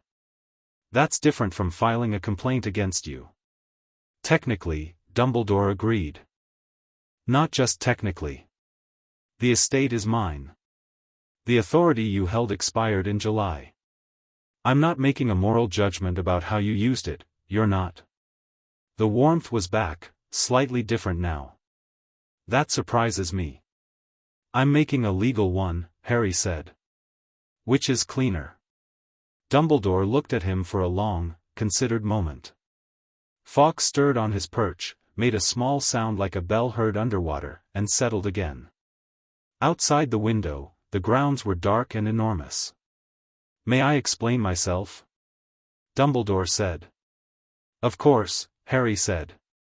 "Because that was the important part, the part where you listened, actually listened, without having already decided what you thought, because the man across from him was brilliant and old and had been managing the wizarding world's most dangerous situations for decades, and dismissing him because of what he'd done would cost Harry information he needed. He settled back in his chair and gave Dumbledore his full attention. Dumbledore spoke for 15 minutes. He spoke about the night Harry's parents died, and the choices made in the chaos of grief and danger and a world coming apart. He spoke about the blood protection, Lily's sacrifice, the ancient magic woven into it, the necessity of placing Harry with Petunia to anchor the charm. He spoke about watching a boy grow up at a distance, unable to act without risking drawing Voldemort's remaining servants toward the child, the years of calculated distance. He spoke about the funds, straightforwardly, without deflection, as resources allocated to the Order of the Phoenix's ongoing monitoring of Death Eater activity, presented as a temporary expenditure from an estate that had more than enough, made in the absence of any other guardian with the means or knowledge to make them. He was honest. That was the difficult part. He was genuinely, fully honest about his reasoning, and the reasoning was not malicious. It was the reasoning of a man who had looked at an impossible situation and made decisions that seemed necessary and had not, at the time, seemed like the kind of decisions that would eventually need to be explained to an 11-year-old in his own office. When he finished, Harry was quiet for a moment. "The Dursleys," Harry said. Dumbledore's expression didn't change, but something in it became more careful. "Yes." "Was it necessary?" Harry asked. "Not the blood protection, I understand the blood protection. Was it necessary that they..." He stopped. He was not going to perform this. He was going to be precise about it. "Petunia Dursley locked my school supplies in a cupboard for a month before Hogwarts. Her son owns 2 bedrooms and I slept in a cupboard under the stairs until I was 10. I wore clothes that were 3 sizes too large. I was not," he kept his voice even, because he meant what he'd said about not making it emotional, "I was not well cared for, sir. And I'd like to know if you knew that." Silence. The longest silence of the evening. Dumbledore set down his teacup. He took his glasses off and cleaned them, which Harry recognized as the action of a man giving himself a moment to decide how much to say. He put them back on. "I visited once," Dumbledore said. "When you were 3. Petunia was firm in her management of the household. I made certain adjustments to ensure the situation remained." He stopped himself. And something happened on his face then that Harry hadn't seen there before, not the performed warmth, not the recalculating intelligence. Something older and plainer. Regret. "I told myself the conditions were acceptable." "Were they?" Harry asked. "A beat." "No," Dumbledore said. "I don't think they were." Harry held his gaze and didn't fill the silence with comfort, because this wasn't the kind of moment where comfort was honest. "What I want," Harry said finally, "is not to undo the past. I want to understand it because understanding it means I don't repeat it." He leaned forward slightly. "What I need from you is honesty going forward. Not management. Not," he chose the word deliberately, "not steering. If you have information that's relevant to my life, I want you to give it to me directly and let me decide what to do with it." Dumbledore was watching him with an expression that was doing something Harry didn't have a clean name for. It was part amazement, part grief, and this was the part that mattered, genuine respect, the kind that arrives against a person's expectations. "You are," the headmaster said slowly, "very like your mother." "Flitwick told me that too," Harry said. Something in Dumbledore's face moved at the mention of Flitwick, a flicker, quickly controlled. "She would argue with me," he said. "She was the only student in 40 years who would sit in that chair and tell me I was wrong directly to my face, without anger, without performance. Just clarity." He paused. "It is a rare and alarming quality." "The funds," Harry said. "I'd like them returned to the estate." A pause. "All of them?" Dumbledore asked. "All of them," Harry said. "Not because I need the galleons. Because it's the principle. You can make a donation to the Order of the Phoenix from your own accounts if you believe in its work. You can ask me to contribute once I'm of age and I'll consider it. But what was taken without consent needs to come back. Dumbledore looked at him for a very long time. Then he said, "Yes. I'll arrange it." Harry nodded. He stood. "Thank you for the tea, Professor." He paused at the door. "I'm not your enemy. I don't want to be. But I'm not going to be managed, either." He looked back. "I think if you let me, I'm going to solve a lot of your problems rather than create them. I just prefer to do it as myself." He went out and closed the door quietly behind him. Dumbledore sat in his chair for a long time. Fawkes opened one eye, regarded his human, and began to sing softly, a low, complex melody that wound through the room like smoke from old fires. "I know," Dumbledore said again, to the bird, to the room. He poured himself another cup of tea, which he also didn't drink, and sat until midnight, thinking very hard about what he had made, and what, in spite of everything, it had become anyway. Thursday morning felt different. Harry couldn't have explained it cleanly. It wasn't that anything external had changed. The castle looked the same. Breakfast tasted the same. Draco was already in the middle of a monologue at the far end of the table about his father's connections in the ministry, which Harry passed through without stopping. But there was something easier in his chest, the specific ease of having said a thing that needed to be said and having been, more or less, heard. Daphne looked at him when he sat down. She had the quality, when she looked at people she knew, of reading them the way she read texts, carefully, for subtext, for what the surface wasn't saying. She did it now, her gaze moving over his face with that unhurried precision. "How did it go?" she said. "Better than expected," Harry said. "Worse than ideal." She handed him the toast rack. He admitted it. He explained it. "There's a difference." Harry put toast on his plate and thought for a moment. "He's not a villain, Daphne. He's a man who's been making decisions on behalf of the wizarding world for so long that he's forgotten how to ask permission. He genuinely believed he was protecting me. And the money? He agreed to return it. She absorbed this. He agreed immediately. After about 30 seconds. Something shifted in her expression, a reassessment. He respected you. Maybe. Or he realized the legal situation was going to be uncomfortable regardless, and my offer was the cleaner resolution. Harry looked at his food. Or both. People can have multiple reasons. My father says, she stopped herself. What does your father say? A beat. She chose to share it. He says the most dangerous people in any negotiation are the ones who don't need anything from you. They're impossible to leverage. Harry considered that. Your father sounds like someone worth meeting. He's complicated. She said it with the precision of someone who had spent a long time finding the exact right word. He loves our family. He operates in circles that require certain performances. He plays roles because he believes the roles protect us. A pause. I'm not sure he's wrong, but I'm not sure he's right either. This was the most personal thing she'd said to him in 3 weeks, and she said it looking down at her plate, and Harry understood that it was being offered carefully, the way you offered something you weren't entirely sure you trusted someone to hold properly. He didn't make a large thing of it. The circles that require performances, he said. Are those Death Eater adjacent? A silence that was its own answer. He wasn't one, Daphne said. He's politically careful. He maintained relationships across both sides during the war. My mother says he was protecting the family. I think that's probably true. She looked up. Why are you asking?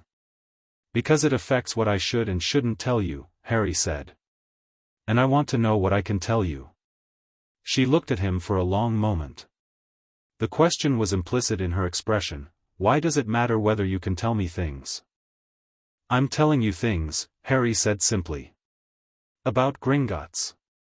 About Dumbledore. Conversations I haven't had with anyone else in this castle. I'm doing that because I think you're someone worth trusting, and I want to be deliberate about what that trust includes. He held her gaze. That requires knowing where your other loyalties are. Daphne was very still. You're courting me, she said. Not accusation, not surprise. Assessment. I'm building a relationship with you that I consider important, Harry said. Whether you call that courting or friendship or something else is a conversation for another day. But yes. I'm deliberate about it. The silence that followed had more weight than most silences. Around them the great hall moved through its usual morning noise, clattering plates, distant laughter, McGonagall moving between the tables with messages, and none of it touched their small still corner. I need to think about that, Daphne said. I know, Harry said. Take the time you need. She looked at him again with those ice-over-water eyes, and then she picked up her tea and drank it and looked at the room, and Harry ate his toast and did the same, and the conversation moved on to Potion's homework and the specific difficulty of Snape's latest assignment, but the other thing didn't leave the air between them. It just settled there, patient, waiting. The dungeons in October were a specific kind of cold that had nothing to do with temperature. Potion's class on Thursday afternoon was the first time Snape really looked at Harry, not the performative examination of the first lesson, which had been about establishing hierarchy, but actual attention. They were making a boil cure potion, which was a first-year standard and would, under normal circumstances, provide no particular opportunity for surprise. Harry made it correctly in the first 30 minutes, which gave him 20 minutes while everyone else was still working, which he used to read ahead in his textbook to the next potion and make margin notes. He did this quietly, not drawing attention to it, but Snape noticed everything, and came to stand behind him in that silent way of his, reading over Harry's shoulder. Harry didn't look up. The swelling solution, Snape said, in the low precise tone that carried across the room without effort. You're getting ahead. I had time, Harry said. You believe the boil cure requires no refinement. I believe my boil cure requires no refinement, Harry said.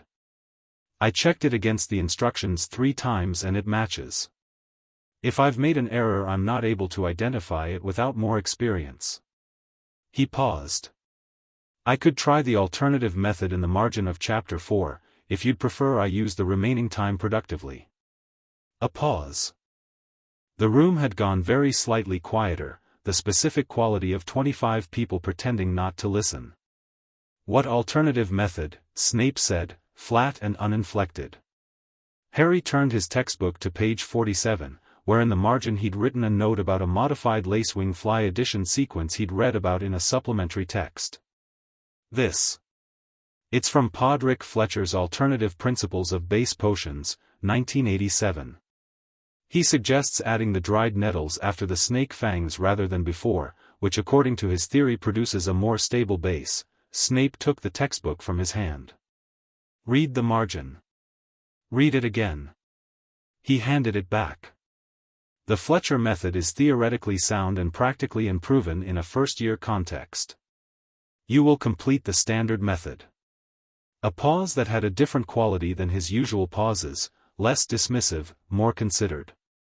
Bring me a copy of that annotation next Thursday. He walked away. Harry looked at his correctly made boil cure and thought, progress. Across the table, a Slytherin boy named Blaise Zabini, who had spent the first 3 weeks being carefully neutral about everything and everyone with the practiced ease of someone raised to treat social spaces like minefields, looked at Harry with an expression that was the first genuinely unguarded thing he'd shown. That was either brave or suicidal, Zabini said. I've been told the line is philosophical, Harry said. Zabini almost smiled. He took the book. I noticed. He never takes the book. Zabini looked at Snape's retreating back with the expression of someone revising a long-held assumption. Who told you about Fletcher? I found it in the supplementary section of the library. Section 7, bottom shelf. Most of it's covered in dust. Zabini was quiet for a moment, and then he said, I'm Zabini. Blaze. I know, Harry said. You're good at potions. I know, Zabini said, without false modesty, which Harry appreciated. You're better. Not yet, Harry said. Ask me in a month. The letter from his father arrived for Daphne on Friday morning. Harry didn't know it was from her father at first, he saw only that she went still when she opened it at breakfast, the stillness of someone receiving news they'd half expected and hadn't decided how to feel about. She read it once with her face neutral and then folded it precisely and put it in her robe pocket and drank her tea without looking at anything in particular. She didn't mention it during herbology, which they shared with the Gryffindors, including Neville, who was becoming quietly remarkable at a rate that Harry suspected was going to surprise everyone including Neville. She didn't mention it during the free period they'd fallen into the habit of spending in the library, not together, exactly, but in the same section, close enough to pass a book without getting up. It was after dinner, in the common room, when she said, My father heard about Gringotts. Harry looked up from his transfiguration essay. He moves quickly, Daphne said. She was sitting in her usual chair, legs tucked up, but the posture was less easy than usual, something held in it. He says, she opened the letter, read from it, the news that Potter Minor has taken independent action against Dumbledore's estate management is significant. I want to understand his intentions. Invite him to our home for the winter holidays if appropriate. Use your judgment. Father. She folded it again. He's asking me to assess whether you're useful. Harry set down his quill. I know, she said, before he could respond. I know that's what it is. I'm telling you because, she stopped. I'm telling you because I said I needed to think about what you told me this morning, and I have thought about it, and I've decided that I'm not willing to manage people for my father. She looked at him directly. Even people he has reasons to want managed. Daphne, Harry said. Don't say thank you, she said. It'll make it smaller than it is. He didn't say it. He held her gaze and let what she'd said mean what it meant, and then he said, What do you want to do? She looked at the fire for a moment. I want to know what you want. Regarding, she made a small gesture that encompassed the space between them, which was its own kind of articulate. I want exactly what I told you, Harry said. I want to build something real with you. Not because of your family name or your father's connections or because Slytherin politics require it. Because you are the most interesting person I've met since arriving here and I don't want to waste that. He paused. And I want to be honest about that rather than strategic, even though I'm aware being honest about it is also, incidentally, a good strategy. Something in her face moved, the complex motion of someone who has been prepared for many kinds of conversation and not prepared for this specific kind. That's very direct, she said. I know, Harry said. You can tell me it's too much. It's not too much, she said carefully. It's unusual. A pause. Most boys my age are either performing indifference or performing devotion. You're doing neither. I'm doing the thing where I tell you what I actually think, Harry said. It's less effective in the short term and considerably better in the long term. The potential smile arrived. This time it stayed. It was small and private and it changed her face in the way that things do when they're genuine, not the way smiles look in portraits or performances, but the way they look when someone forgets to control them. It lasted about 3 seconds. Greengrass, she said. I know, Harry said, and felt something warm and simple in his chest that he recognized as happiness, which was not a feeling he was very experienced with. I know. October rolled into itself with the steady rhythm of term, classes, meals, the library's particular quiet, the dungeon's cold green light. Harry found his days building into a structure that felt, for the first time in his memory, like something he'd chosen rather than fallen into. Hermione Granger materialized in his orbit regularly now, in the way of someone who had decided on a course of action and pursued it without announcing the decision. She appeared beside him in the library on Monday and Wednesday evenings, spread her books out with the efficiency of someone who did not waste desk space, and asked questions that were genuinely hard, not the recitative of a student who had already read the answer and wanted to check their recall, but the live, reaching questions of a mind working at its actual edge. Harry answered them when he could and admitted ignorance when he couldn't, which seemed to baffle her slightly. "You don't pretend to know things you don't know," she said on the third Monday, with the tone of someone identifying an anomaly. "That would be inefficient," Harry said. "Most people do it anyway." "Most people prioritize appearing competent over being competent," Harry said. "The first one fades quickly. The second one compounds." He paused. "Who told you not to ask about things you don't know?" Her expression did something complicated. "No one told me not to. I've been in classes since I was 4 and the culture in most classrooms is that you're either supposed to know or supposed to be quiet." "That's a dreadful way to learn anything," Harry said. Hermione looked at him with the expression she got when he said something she'd secretly been thinking for a long time but hadn't heard said out loud. "Yes," she said, very simply. "It is." After that she started arriving earlier on Monday evenings and staying later, and she'd started leaving him notes in the margins of books she thought he'd find useful, which was the most Hermione Granger form of friendship Harry could imagine and which he found, genuinely, touching. The first Quidditch match of the season was Gryffindor versus Slytherin, and it happened on the last Saturday of October, which meant the week leading up to it had the specific buzzing quality of 250 students who had decided to make it a referendum on something larger than the sport.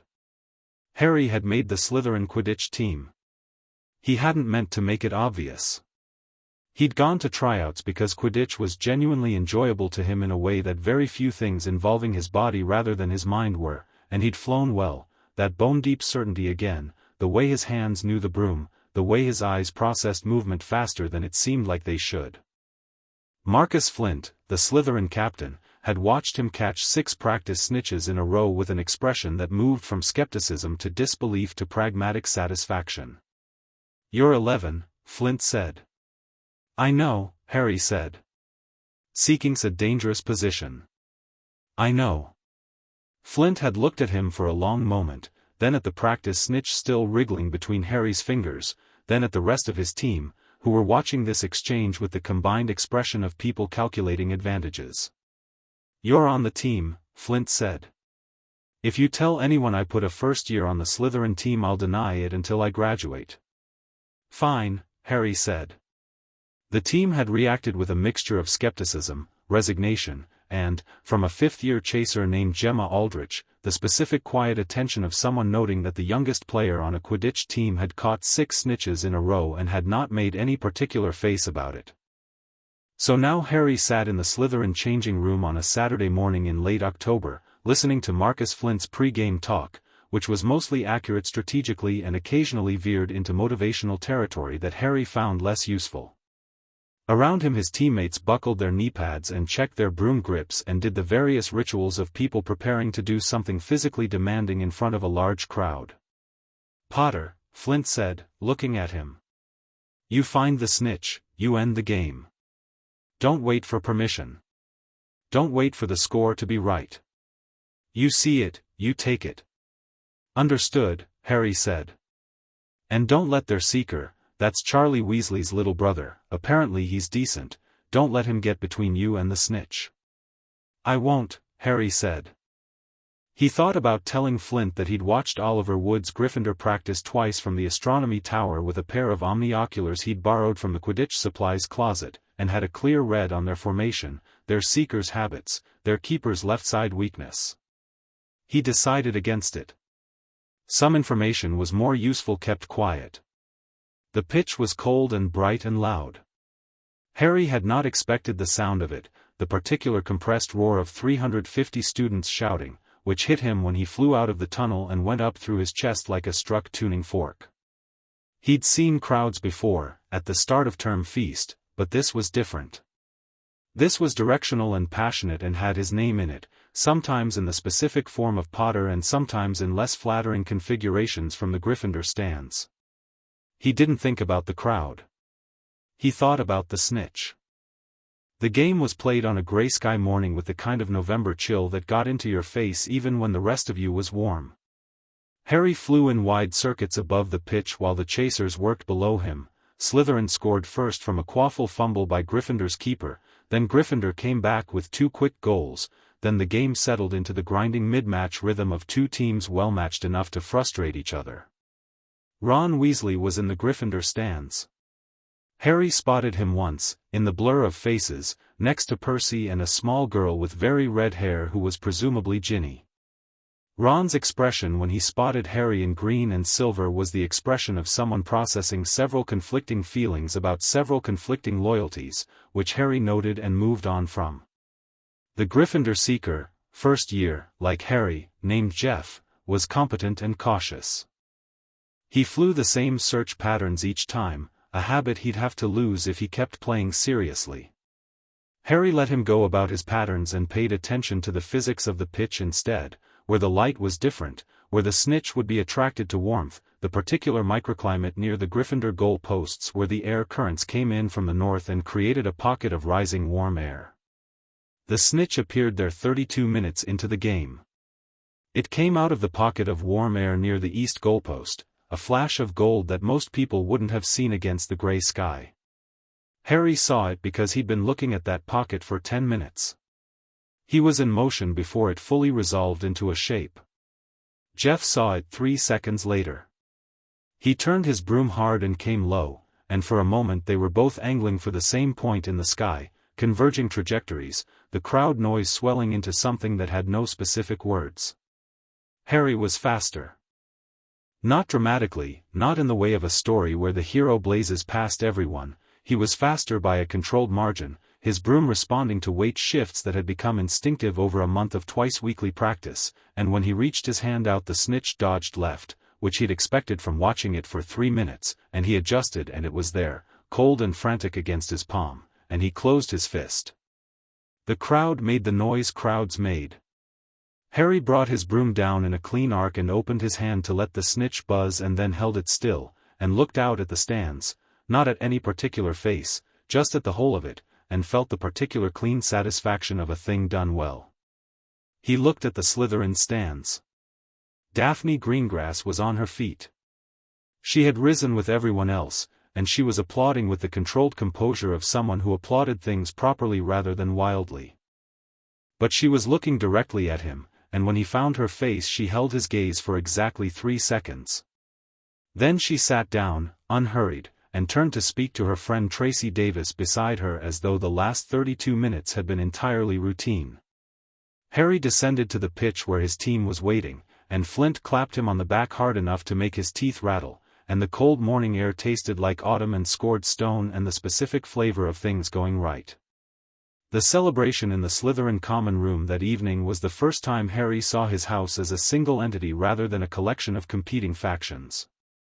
They were good at celebrating, in the specific Slytherin way, which was lower key than Gryffindor apparently but more sophisticated, older students producing bottles of things that Harry chose not to drink but that went around the room with the warmth of genuine shared pleasure.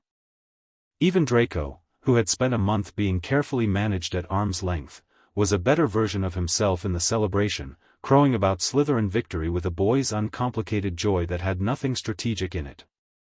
Harry sat on one of the window benches with Daphne and Zabini and Tracy Davis, who was quieter than she seemed at first meeting and considerably sharper, and Nott, Theodore Nott, who Harry had been watching for weeks because Nott was the only student in Slytherin who read as compulsively as Harry did and who hadn't yet made any social overture whatsoever, which Harry found more interesting than all of Draco's overtures combined.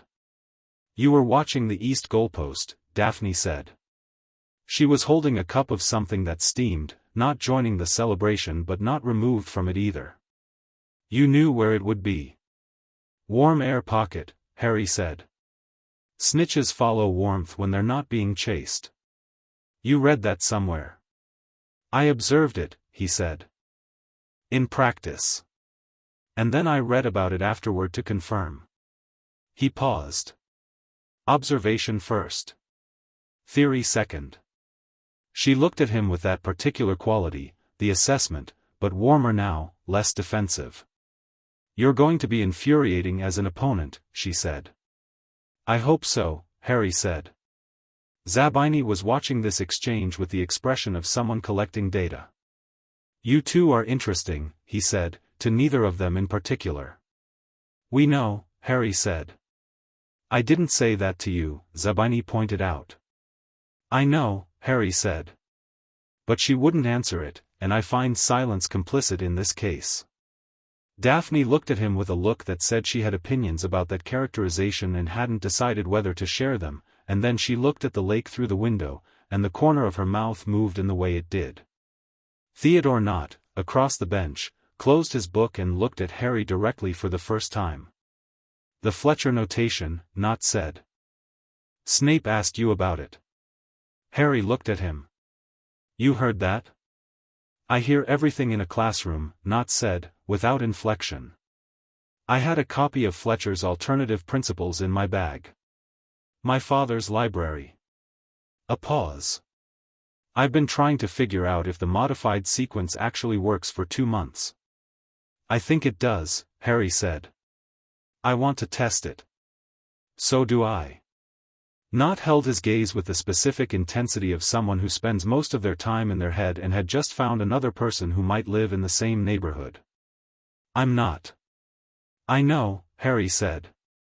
I've been waiting for you to talk to me for 3 weeks. Nott blinked. Something shifted in his careful expression. You noticed. You're the most interesting person in this house, Harry said, and you've been performing disinterest. It seemed worth waiting out. A long pause. I'm not performing disinterest, Nott said. I know, Harry said. That's what makes you interesting. They looked at each other and then both, simultaneously, looked away, not in the way of people who were uncomfortable, but in the way of people who had concluded a first chapter and were ready to move to the second. Zabini made a sound that might have been something like a laugh. It was Daphne who found him that night, after the celebration had wound down and the common room had gone quiet. Harry was at his usual window, watching the squid move in the dark lake. He found it soothing, the vast unhurried movement of something ancient and unbothered. She came and stood beside him. Not far away and not close. The right distance. My father's letter, she said. You don't have to. I want to. She looked at the lake. He said you remind him of someone. He wouldn't say who. But I think he knew your father. Or knew of him. The Potters and the Greengrasses moved in some of the same circles before all of it. She paused. He's not asking me to manage you for him. He's asking me to tell him whether you're worth knowing. Harry thought about that. What will you tell him? She turned to look at him. The green light from the lake threw shadows on her face, and her eyes in that light were darker than usual, more complicated. I'll tell him what I think, she said.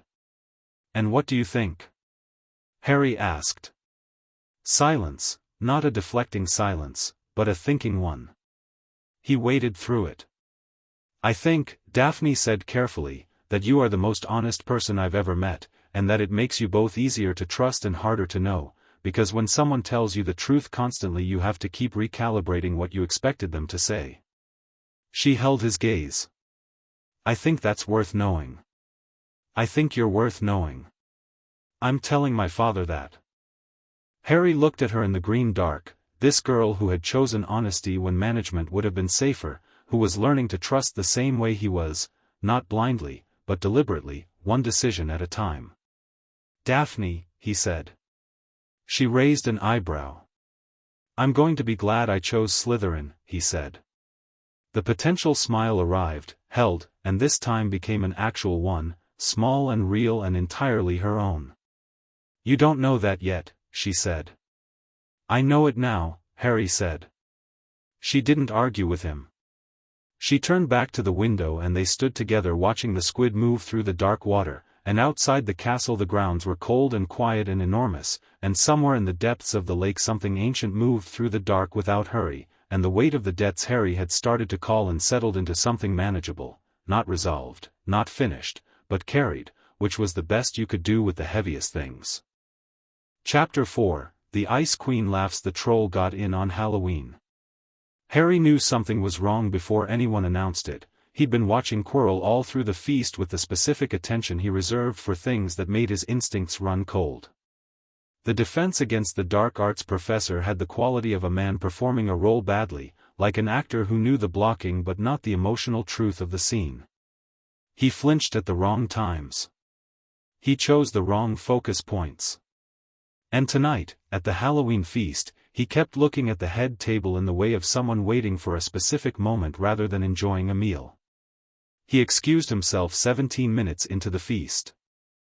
Harry noted the time, finished his pumpkin tart, and was going to file it under watch and wait when, 8 minutes after Quirrell left, the doors of the great hall burst open and the man lurched back in, his turban askew, his face the color of old paper, and performed his announcement about a troll in the dungeons with the theatrical incompetence of someone who was either genuinely terrified or genuinely terrible at lying. Chaos. McGonagall's voice cutting through it, "Prefects, lead your houses." The scraping of benches, the compression of hundreds of students into moving corridors.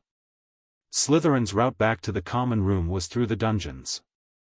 Harry stopped walking the moment he thought about that, and Daphne, who had been beside him in the evacuation, stopped with him. "We're going toward a troll," she said, not loudly. "I know." He looked at the stream of students around them. Quirrell said the dungeon specifically. Their eyes met. "He picked the dungeon announcement because he knew we'd be sent there," Harry said. Daphne looked at the moving crowd and said, very quietly, deliberately, "Maybe." Harry pulled to the side of the corridor, out of the main flow. Or Quirrell is just incompetent. Either way, he stopped. Hermione Granger. He'd seen her at the Gryffindor table during the feast, and he'd clocked the absence of her by instinct. She'd been crying before the feast. Ron had said something cutting in charms that morning, the specific cruelty of a boy who hadn't meant to be cruel but had been anyway, and she'd run out of class and Parvati Patil had told anyone who'd listen that she'd gone to the girls' bathroom to cry and hadn't come back. She was still in the bathroom. "I need to find Hermione Granger," Harry said. Daphne didn't ask why. She looked at him once. "Which floor?" "Second," Harry said. "I think." "Then we go to the second floor," she said, like it was obvious, which it was once you'd decided to do it. They went against the current of evacuating students, not dramatically, because running made people panic, just walking purposefully in the opposite direction from everyone else, which in Harry's experience was the correct way to move through emergencies, decisively, calmly, like you knew exactly where you were going and the situation had been accounted for. The second-floor corridor was empty and Halloween decorated in the way of a castle that took its seasonal aesthetic seriously, floating candles carved into pumpkin shapes throwing orange light on the stone. Harry pushed open the door to the girls' bathroom nearest the charms corridor. The smell hit first, rot and something old and damp and enormous. Then the sound of it, a low rhythmic movement, something massive redistributing its weight, the splash of a dripping pipe punctuated by breathing that was too slow and too large for anything human. The troll was not in the dungeons. It was 6 feet away, and it had just noticed Hermione Granger, who was standing with her back against the far wall of bathroom stalls, her hands pressed flat to the stone, her face so white it was almost blue, staring up at something that was bigger than both of them combined. Harry had approximately 3 seconds of processing time. The troll was 12 feet tall, gray-green, and carried a club the size of a small tree. It had turned to face Hermione with the slow, absolute certainty of something that didn't have natural predators and had never had to hurry. Its eyes were piggy and small and it smelled like something that had been left in standing water for several years. "Hey," Harry said. The troll turned. He'd said it loudly and clearly because he needed its attention, which he had, and now he had approximately 1 more second to use the attention productively. He had his wand out, he'd had it out since the corridor, which was the kind of instinct he'd been building since the first week of term. He knew 3 spells with practical application, Wingardium Leviosa, Lumos, and Finite Incantatem. He also knew, from reading ahead considerably further than the first-year curriculum, the basic theory of stupefy and immobulus, though he hadn't practiced either. Practical magic was the application of theory to physical reality. The gap between those two things was bridged by intent. "Hermione," he said, very steady, not looking away from the troll. "Move to the left. Now." He heard her move. The troll tracked the sound and Harry hit it with Wingardium Leviosa, not at the troll itself but at the club, aiming for the handle with everything he had, the full focused weight of an intent that had been trained for 3 months. The club flew upward, hit the ceiling with a crack that sent plaster raining down, and came back down directly onto the troll's head. The troll sat down very suddenly. Then it fell sideways with a sound like a large building settling. Harry stood in the silence that followed with his wand still up and watched the troll's chest to confirm it was still rising and falling, which it was, slowly, the specific rhythm of something unconscious rather than dead. Daphne was against the wall to his right. She was absolutely still, her wand out, her face composed in the way that Harry had learned was how she looked when she was running at full capacity, not frightened so much as operating at a level where fear had no useful function. Hermione was standing to his left. She was shaking. Not theatrically, the fine, deep shaking that comes from real shock, the kind your body does when it's processing something that moved very fast. "Are you hurt?" Harry asked her. "No." Her voice was smaller than usual. "I'm not, no." She looked at the troll. Then at Harry. "You hit it with its own club." "Wingardium Leviosa," Harry said. "It's a first-year spell." She looked at him with an expression he didn't have a clean category for, somewhere between hysteria and the specific quality of someone having their entire framework for what was possible revised in real time. She started. "Are you all right?" Daphne said, to Hermione, with the crisp directness that made everything she said land precisely. Not warm in the expected way, not the arm-around-shoulders comfort of a girl comforting another girl, but the focused attention of someone taking stock. Hermione looked at Daphne. "Yes. I think so. Yes." She straightened herself. Harry could see her doing it, the act of will involved in pulling composure back around herself. "I'm fine." "Good," Daphne said. Then, to Harry, "McGonagall is going to be here in approximately 4 minutes. Quirrell's troll announcement will have been noticed as a misdirection by now." 3 minutes, Harry said. McGonagall moves faster than that. 2 minutes and 40 seconds later, the bathroom door opened and Professor McGonagall arrived with Professors Snape and Quirrell behind her. She took in the scene with the specific rapid efficiency of someone who had been managing student emergencies for 40 years, the unconscious troll, the 3 first years standing in a semicircle around it, the debris from the ceiling, the general structural integrity of the bathroom, which was not great. "What," she said, in the tone of someone who needed the full picture before she could assign appropriate feelings to it, "happened here?" The aftermath was conducted in the corridor outside because the bathroom smelled of troll and plaster and nobody wanted to stay in it. Harry gave his account clearly and without embellishment, watching Quirrell's face throughout with his peripheral vision. The man's expression was doing something interesting, not the expected horror of a teacher whose student had nearly been killed, but something more complicated, the specific quality of someone whose plan had been partially disrupted and was recalculating. McGonagall gave him 50 points for Slytherin, which she did with the air of someone who had decided on the number and then argued herself down from a larger one. Snape was watching Harry with an expression that had moved past his usual calculated assessment into something genuinely unguarded, the closest thing Harry had seen on his face to surprise. He'd been watching it all year, this complicated relationship Snape had with him, the automatic hostility layered over something older and more complicated, the way his eyes sometimes moved to Harry's face and then away, the ghost of a different attention underneath the performed disdain. Harry didn't push it. Some things needed time. Quirrell, who had been hovering at the back of the group with his turban pulled straight, was the only person in the corridor who didn't say anything substantive. He looked at the troll through the bathroom door, looked at the first years, and made a sound of distress that felt slightly late. Harry looked at him directly for the first time all evening. Quirrell met his gaze. Held it for exactly 2 seconds. Then looked away. 2 seconds was a long time for someone with a guilty conscience. Right, Harry thought. We'll need to talk about you. Walking back to the dungeons through the quiet, post-incident castle, Harry found himself between Hermione on his left and Daphne on his right, which felt significant in a way he wasn't going to over-examine. "You knew I was in the bathroom," Hermione said. They were on the staircase, their footsteps quiet. "I clocked your absence at the feast," Harry said. "And Parvati told half the table where you'd gone at lunch. You remembered that." "I remember useful things." Hermione was quiet for a moment. "That's the second time you've," she stopped. "You corrected my feather grip in charms on the first day. You were gripping too hard. You helped Neville with his potions notes. He needed help. You helped me with my study method in the library.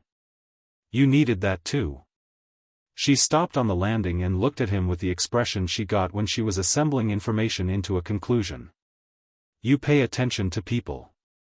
"Everyone pays attention to people," Harry said. "No," she said, with the precision of someone who had spent 11 years being largely invisible to her peers. "They don't." Harry looked at her. "I see you, Hermione," he said, simply. "You're one of the most capable people in this year, and you've been spending your energy trying to prove that to people who've already decided not to recognize it. That's a waste." He paused. "Stop trying to prove it and just be it. The people worth impressing will notice." She looked at him for a long time. Something in her expression did the thing faces do when something cracks. "Thank you," she said. Very small and very genuine. "Don't thank me," Harry said. "Just go be remarkable. It's more efficient." Hermione made a sound that was startled laughter, involuntary, surprised, the laugh of someone caught off guard by something warm. She covered her mouth immediately, but it had happened, bright and real. Harry kept walking. Daphne, who had been slightly behind and had heard all of it, fell into step beside him and said, low and private, "That was kind." "It was practical," Harry said. She gave him a sideways look that said she found that distinction unnecessary. He felt the warmth of it. "Daphne," he said. "Potter. You pulled your wand in a bathroom with a full-grown mountain troll before I'd said a word."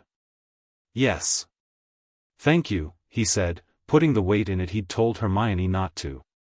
She didn't tell him not to. She walked in silence for a few steps and then said, "You would have managed without me." "Probably. But I didn't have to." He looked at her. "That's the point." She held his gaze for a moment. Then she looked forward. But the smile, not the potential of one, not the ghost of one, was there on her face for a full 5 steps before she brought it back under control. "Greengrass," she said, almost to herself.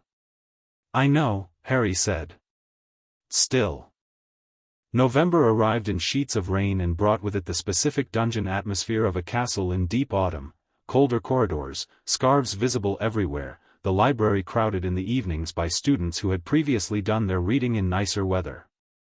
The Slytherin common room with its underwater light became, paradoxically, more comfortable as the temperature outside the windows dropped. The green glow against the dark lake was warmer by contrast, and someone had charmed the fireplace to burn 3 times as hot, which Harry suspected was Snape but had no evidence for. He and Nott had started a thing. It had begun the morning after Halloween, when Nott had appeared beside Harry in the library at 6 in the morning with his copy of Fletcher's Alternative Principles and no explanation. Harry had made room on the desk and handed him a quill, and for the next 2 hours they'd worked through the modified lacewing sequence side by side, Nott making calculations in a thin, precise hand and Harry running the theory against everything he'd read in advanced potion-making that Snape had found for him in the restricted section.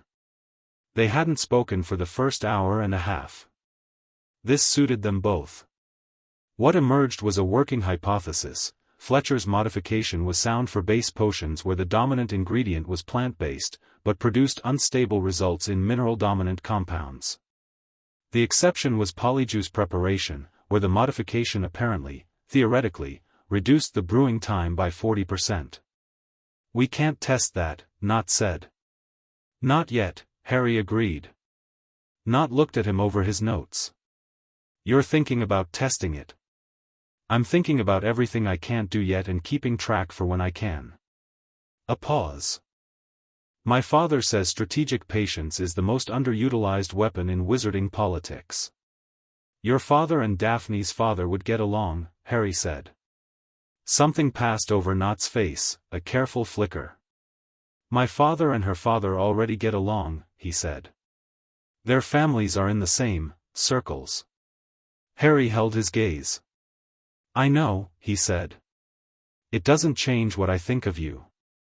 Nott was quiet for a moment. The library creaked around them, old wood and older magic. "There are things my father expects of me," Nott said carefully.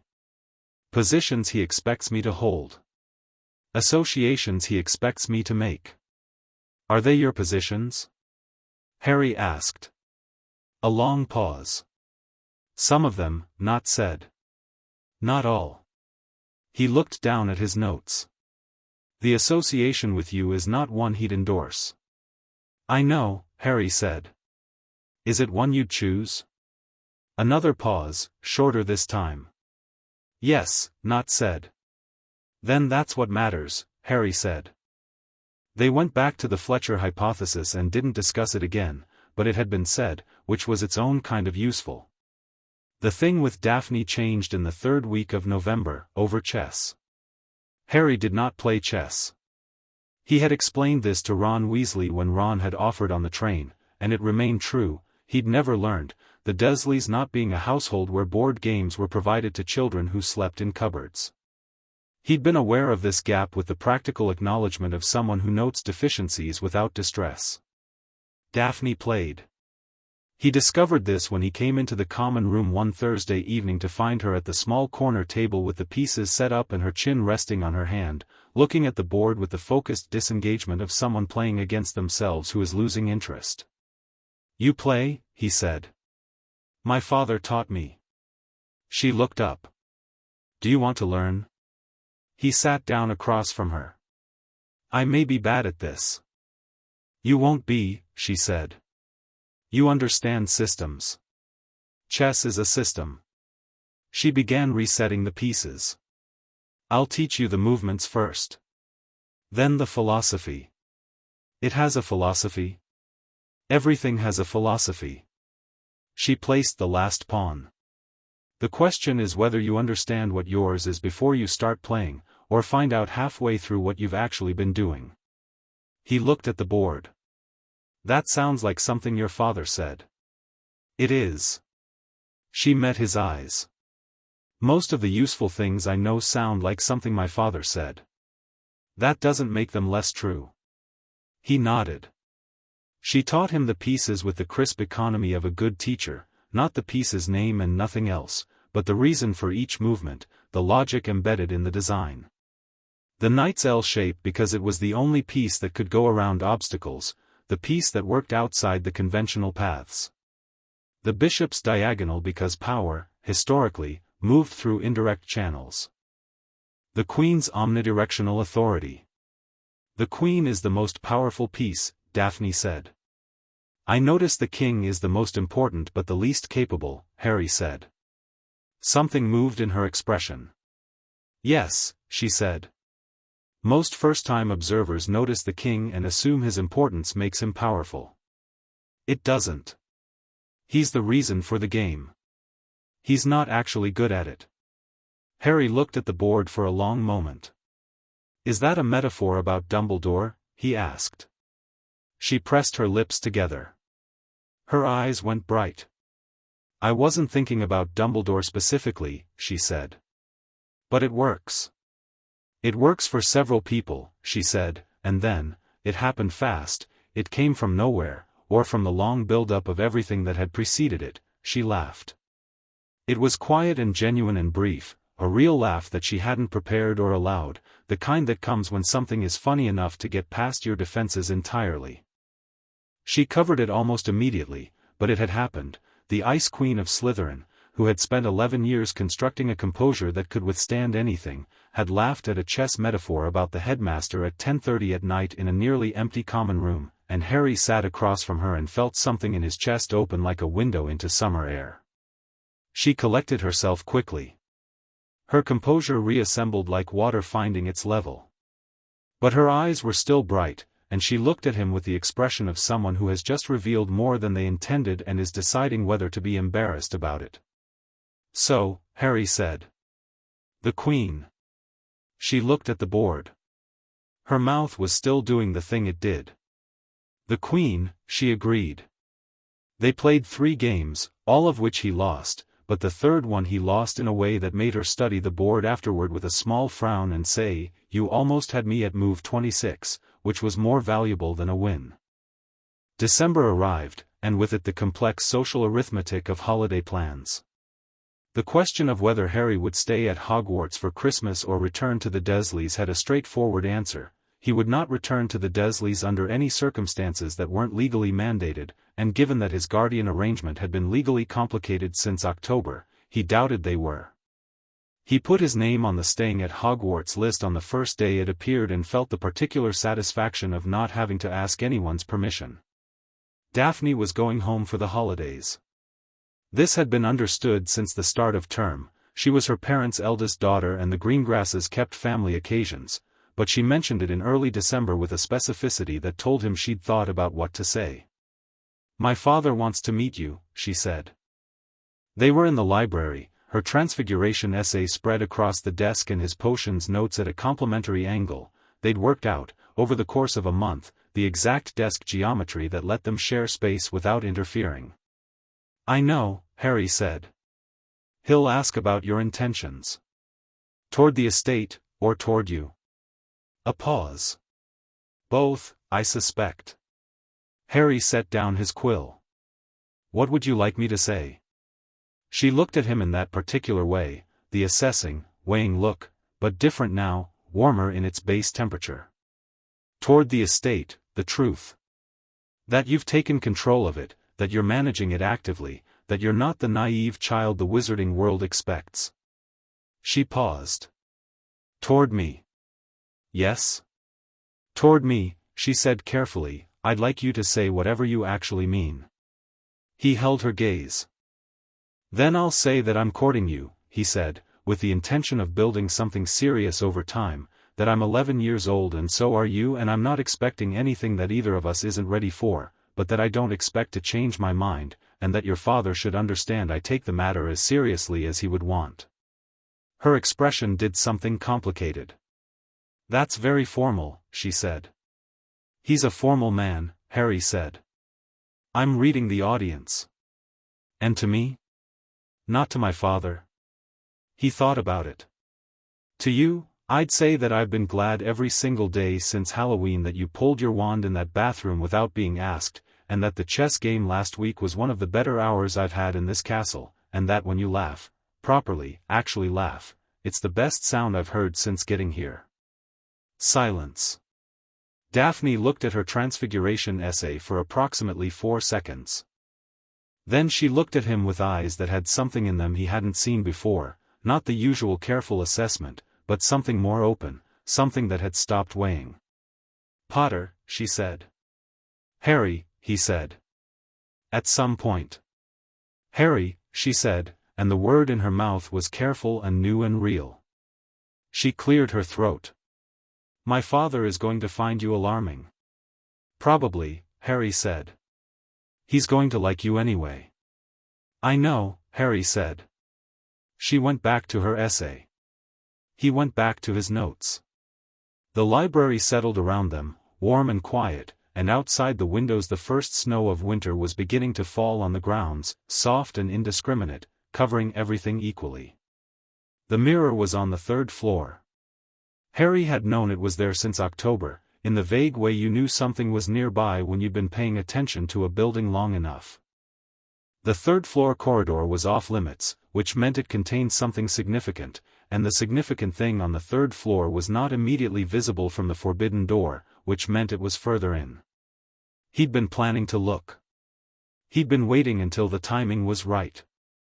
December 23rd, 3 days into the holiday, the castle at its emptiest and most itself. The stone walls exhaled, the suits of armor relaxed their posture, the staircases moved with more freedom. Harry went to the third floor at 2 in the morning. He went under his father's invisibility cloak, which had been in the family vault at Gringotts and which Ragnarok had mentioned with the specific emphasis of someone who thought a piece of information was being underused. Harry had retrieved it at a second Gringotts visit in November, a Saturday trip alone. He'd acquired a signed permission slip from Flitwick with minimal explanation required, and had spent the subsequent weeks learning its properties. It was extraordinary. Not just invisible but absent, it didn't leave shadows, didn't disturb air currents, didn't catch light the way cheaper cloaks did. The third-floor corridor was guarded by a Cerberus. Harry had expected something, but the three-headed dog sleeping in the room past the forbidden door was impressive even by the standards of the term's escalating surprises. 3 huge sleeping heads on one massive body, the air in the room thick with its breath. He stood very still for a moment, cloak on, and observed. Then he observed what was underneath the dog's front paw, a trapdoor. Whatever you're hiding, Harry thought, you're not hiding it very subtly. He also observed that the dog was asleep because there was a harp in the corner playing by itself, a soft continuous melody that seemed to be the specific frequency for enormous magical creature unconsciousness. Someone had left it running. The implication was that someone had been here recently. He noted all of this and left without disturbing anything, back through the corridor, down the stairs, moving through the sleeping castle with the ease of someone who had memorized every trick staircase and shortcut over the course of 4 months.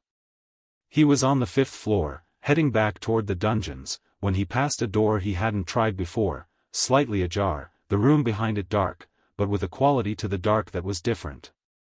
The air moved differently near it, the specific movement of something generating a subtle atmospheric effect. He pushed the door open. The mirror of rehearsed stood against the far wall like a declaration, 12 feet high, ornate as a cathedral door, its inscription running along the top in letters that Harry parsed immediately, rehearsed stra eru oit uber kafru oit on wosi. I show not your face but your heart's desire. He stood in front of it. He hadn't meant to. He'd been going to look and leave, the same way he'd looked at the Cerberus, information gathered, observation noted, move on. But the mirror caught him the way mirrors did when they showed you something you weren't expecting. The reflection showed Harry. His own face, his hair, his scar. But he was older in it, not dramatically, maybe 5 years, maybe more. And beside him, one hand in his, was Daphne Greengrass, her dark hair loose, her gray eyes warm with the specific quality they got when she'd stopped weighing something. And around them both, people Harry recognized and people he didn't, faces from this castle and from places he hadn't been yet, a large family of chosen people arranged around 2 people who were clearly the center of it. He looked at this for a long time. The thing about the mirror of rehearsed was that it showed you what you most wanted, which could break a person if what they most wanted was something impossible or long gone, the grief of absence given a face and a place to stand. Dumbledore, Harry knew, had moved it here for exactly this reason, to keep it away from people who would stand in front of it and starve. But Harry looked at what it showed him and felt not grief but something clarifying. Not impossible. Not absent. Ahead of him. The things the mirror showed were things he was, in his careful deliberate way, actually building. He looked for another minute. Then he stepped back. Useful, he said, to the mirror, to the room, to himself. Good to know. He went back to the dungeons and slept without dreaming. Christmas Day was quiet and good.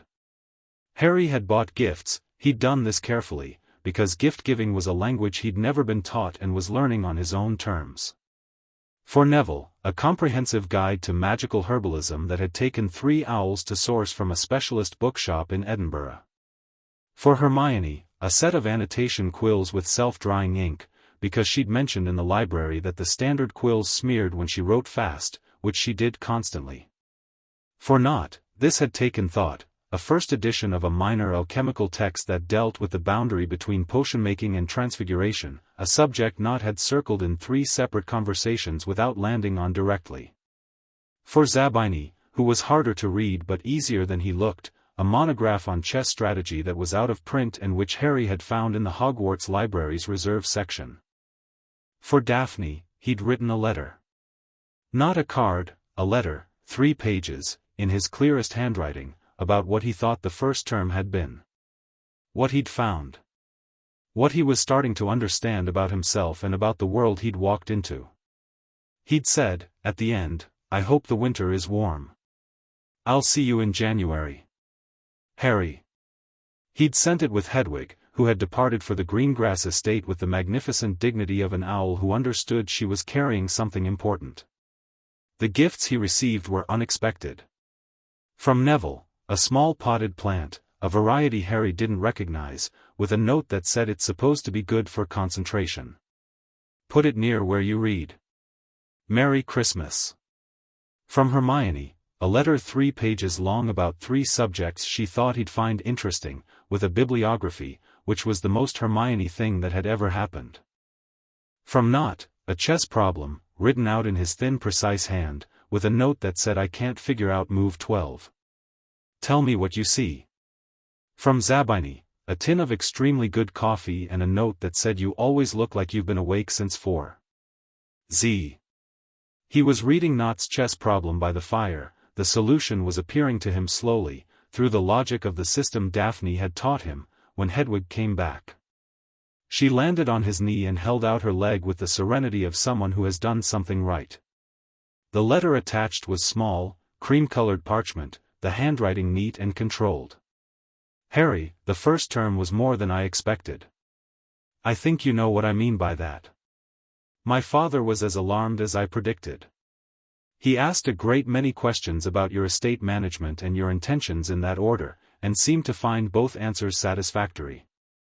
He also said, this is a direct quote, which I share because you'd appreciate the specificity, the boy has James Potter's stubbornness and considerably more sense. I don't know if that's a compliment, but from my father it's the closest thing. The house is quiet. My sister Astoria sends you her regards, which is strange because she's 9 and has never met you, but there it is. She says she heard about the troll and wants to know if you were scared. Tell Hedwig I said she is magnificent. I'll see you in January. Daphne. He read it twice. Then, tell Hedwig I said she is magnificent. He looked at his owl, who was eating an owl treat with the unruffled self-possession of someone who knew their worth. She says you're magnificent, Harry said. Hedwig ruffled her feathers. She had clearly expected nothing less. He folded the letter and held it for a moment, feeling the quiet pleasure of it, the warmth of a letter that meant exactly what it said, from someone who chose every word deliberately, who had decided to be honest when management would have been easier and who had earned every syllable of trust they'd built between them. The fire crackled. Outside, snow lay on the grounds in a clean white layer that softened every edge. The castle was almost empty and completely itself, stones breathing in the winter quiet, and Harry sat in the green light of the Slytherin common room with a letter from Daphne Greengrass in his hand and Nott's chess problem on the table and Hermione's bibliography and Neville's concentration plant in the corner, and thought, this is what I wanted when I said I was building something. Not the estate. Not the confrontation with Dumbledore. Not the troll or the Quidditch or the legal filings. This. These people. This room. He looked at Nott's chess problem. He saw the solution at move 12, a bishop sacrifice that looked catastrophically stupid until you saw the rook it freed 6 moves later. He wrote back, move 12 is a sacrifice. You lose the bishop, but you're not thinking about the bishop, you're thinking about the rook at move 18. The sacrifice only looks wrong from the perspective of the piece being lost. From the board's perspective, it's essential.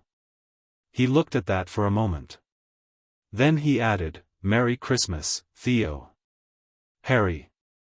He sent it with the castle's owl post, and poured himself a cup of Zabini's extremely good coffee, and sat back in the firelight while the snow fell outside and the lake breathed darkly below, and thought about the third floor, and the trapdoor, and the thing beneath it, and the man in the turban who had excused himself 17 minutes into the Halloween feast, and began to plan.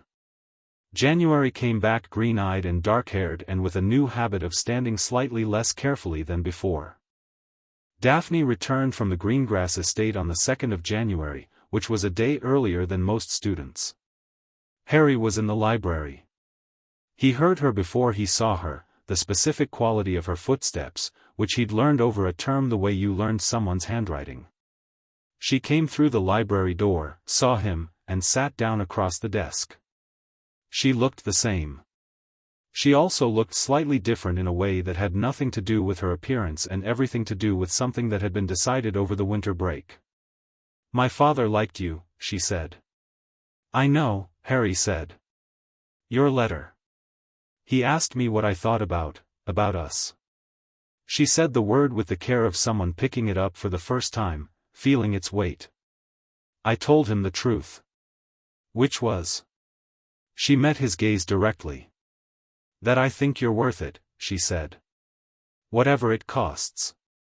Harry looked at her for a long moment. "Daphne," he said. "Harry," she said.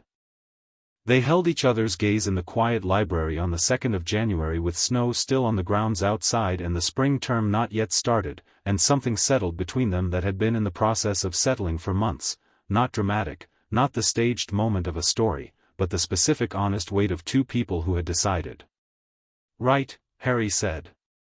"Right," Daphne agreed. She pulled out her transfiguration notes and he went back to his planning, and they worked in the comfortable silence that was theirs, and the library went about its business around them, old and warm and indifferent to anything as small as 2 first years making the kind of choice that, made carefully enough, lasts. Chapter 5. The man in the turban. Harry had known about Quirrell since the first week of November. Not known in the way of certainty, known in the way of an instinct that kept accumulating evidence until the evidence outweighed the instinct and became something harder. It had started with the Halloween timing, which he'd filed under suspicious and left there. Then during one of their early morning library sessions, had mentioned offhandedly that his father had told him never to trust a man whose fear was performed rather than real, and Harry had thought about Quirrell flinching in the corridors and realized the flinches were always in response to the wrong things. He flinched at loud noises but not at sudden movement, at attention but not at darkness, as though he'd been taught what a frightened man should do but had never quite learned when. The stutter was wrong too. Harry had noticed it going in and out, not the natural variation of a genuine stutter, which he'd read about, but the studied inconsistency of someone who had learned a stutter by observing rather than experiencing. It dropped entirely when Quirrell was concentrating on something else, then reappeared when he remembered to wear it. He'd spent 2 weeks watching Quirrell's classroom behavior. The man's defense against the dark arts curriculum was aggressively superficial. They spent 3 weeks on defensive theory that could be covered in an afternoon and then backpedaled into theoretical jinx identification that any second year could have taught, and Harry noticed that he taught everything one level below where his actual knowledge clearly sat. When a student asked a question that required real depth to answer, Quirrell would redirect with the specific ease of someone who knows the answer and has decided not to give it. He was being deliberately useless. The question was why. The answer took another 2 weeks to assemble. The Philosopher's Stone. Harry had pieced it together from available information, the break-in at Gringotts on July 31st, the year he'd visited himself, which Hagrid had mentioned once and the Daily Prophet had reported briefly. Vault 713, which Hagrid had emptied the day Harry was at Gringotts. He'd been in the building, and so had someone who was breaking into a vault, and the coincidence of the timing was not a coincidence. The third-floor corridor, which had been sealed immediately at the start of term. The Cerberus. The trapdoor. Someone at Gringotts had known the stone was being moved, and had tried to take it the same day it was being moved, and had failed. Now the stone was here, at Hogwarts, under guard, and the same someone had gotten themselves a position inside the castle to have another attempt. The turban was the last piece. He'd been thinking about it for weeks, the turban that Quirrell wore constantly, even indoors, even in the warm. He'd asked Hermione, who'd researched it with the thoroughness of someone who didn't know she was answering a serious question, and she'd reported back that Quirrell claimed it was a gift from an African prince as thanks for defeating a zombie, which Hermione had found both ethnographically suspect and narratively convenient. She'd also mentioned that she'd noticed the turban smelled strange, like herbs and something else she couldn't identify, when she'd been near Quirrell in the corridor. Harry had not told her what he was thinking. Not yet. He'd told one person. Daphne's face when he finished explaining was the expression she got during chess when she was looking at a board position she found genuinely alarming, not panic, but the focused alertness of someone recalibrating several assumptions at once. They were in the far corner of the library, well after curfew, under Harry's invisibility cloak with a silencing charm on the surrounding shelf that Daphne had produced from a book of minor household charms she'd apparently memorized over Christmas. The cloak was large enough for two if they sat close, which they were. "Voldemort," she said. She said it steadily, the way she said everything, but Harry could hear the effort in it. Most of the wizarding world couldn't say the name without visible distress. "Whatever's left of him," Harry said. Which sounds like not much. Something that needs a host body. Quirrell is either willingly or unwillingly providing one. How do you know it's not just Quirrell? Because Quirrell doesn't want the stone for himself, Harry said. The energy doesn't fit. He's executing someone else's instructions. You can see it in how he teaches. He's not a man building something for himself, he's a man running out a clock. He looked at the table between them. Something or someone is telling him what to do, and he's frightened of failing it more than he's frightened of anything else. Daphne was quiet for a moment. "You've spent 3 months thinking about this." "Building a picture," Harry said. "There's a difference." "And now?" He looked up. "Now I need to know what's under the trapdoor besides the Cerberus. There are more enchantments, I'm certain of it. The Cerberus is just the first layer. Dumbledore would have had every member of staff with relevant expertise add a protection. Sprout, something with plants. Flitwick, a charm of some kind. McGonagall, transfiguration-based. Quirrell himself, probably, which is either ironic or deliberate." He paused.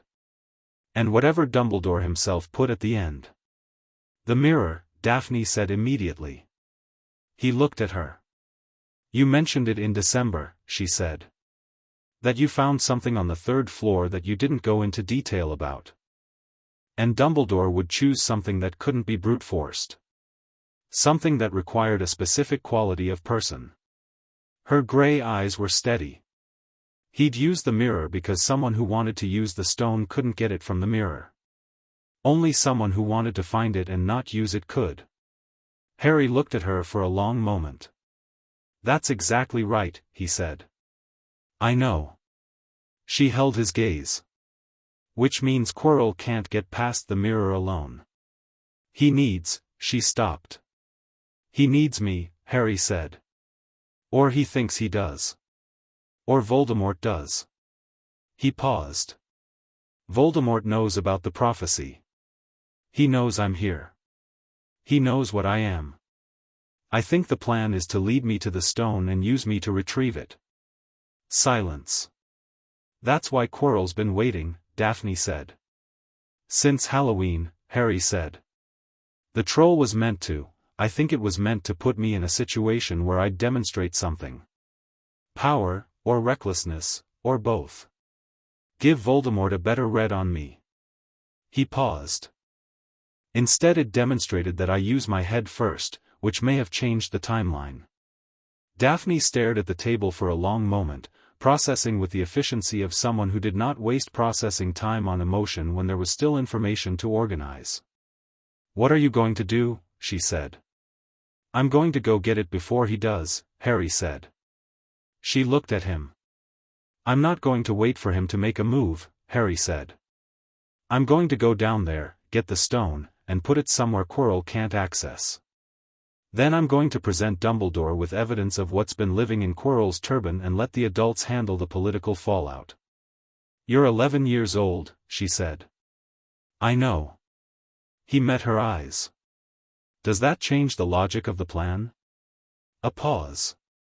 No, she said. I'm not going in blind, he said. I know the Cerberus's vulnerability. I know the general structure of protection layers. I'm going to spend the next 2 weeks preparing for every enchantment I can anticipate, and then I'm going to time it for when Quirrell is away from the castle. He goes to the Forbidden Forest on Thursday nights, I've tracked it twice, and go in clean. Clean, she said, with the specific flatness of someone pointing out that clean was doing a lot of work in that sentence. Prepared, he corrected.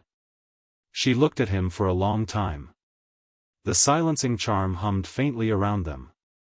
Outside the library windows the February castle was dark and cold, the grounds white-dusted, the lake a black mirror reflecting nothing. I'm coming with you, she said. No, Harry said. Don't do that, she said immediately, with a sharpness that surprised him. Don't make decisions about what's safe for me. I'm not someone you protect from the difficult parts. That's not what this is. Harry looked at her. She was steady and direct and absolutely serious, and the thing in him that had been wanting to protect her because she mattered was in direct conflict with everything he'd told her since October about honesty and choosing for yourself. I know, he said. I know it's not. He paused. Here's the actual concern, if we're both in there and something goes wrong, there's no one outside who knows where we are. Silence. Someone needs to know, she said. Yes. She thought for a moment. Not. Harry nodded. I was going to say the same. And Hermione, Daphne said. He looked at her, surprised. She's the best researcher in this year, Daphne said, with the pragmatic directness of someone capable of recognizing a competitor's strengths. If we need to know what's in there, she finds it fastest. And she's been circling this. She's noticed Quirrell too, she's mentioned it twice in the library in a way that suggested she was watching for a reaction. She mentioned it to you? She mentioned it near me. She knows we're, Daphne made the small gesture. She's not subtle about what she notices, but she's careful about who she says things to. Harry thought about this. Hermione Granger with access to the full picture was a significant variable. She was also the person most likely to immediately tell a teacher, which in this case was actually complicated by the fact that the most natural teacher to tell was Dumbledore, who Harry trusted to handle it but didn't want handling him. I'll talk to her, Harry said. Carefully. She'll want to come too, Daphne said. She'll have to be persuaded otherwise.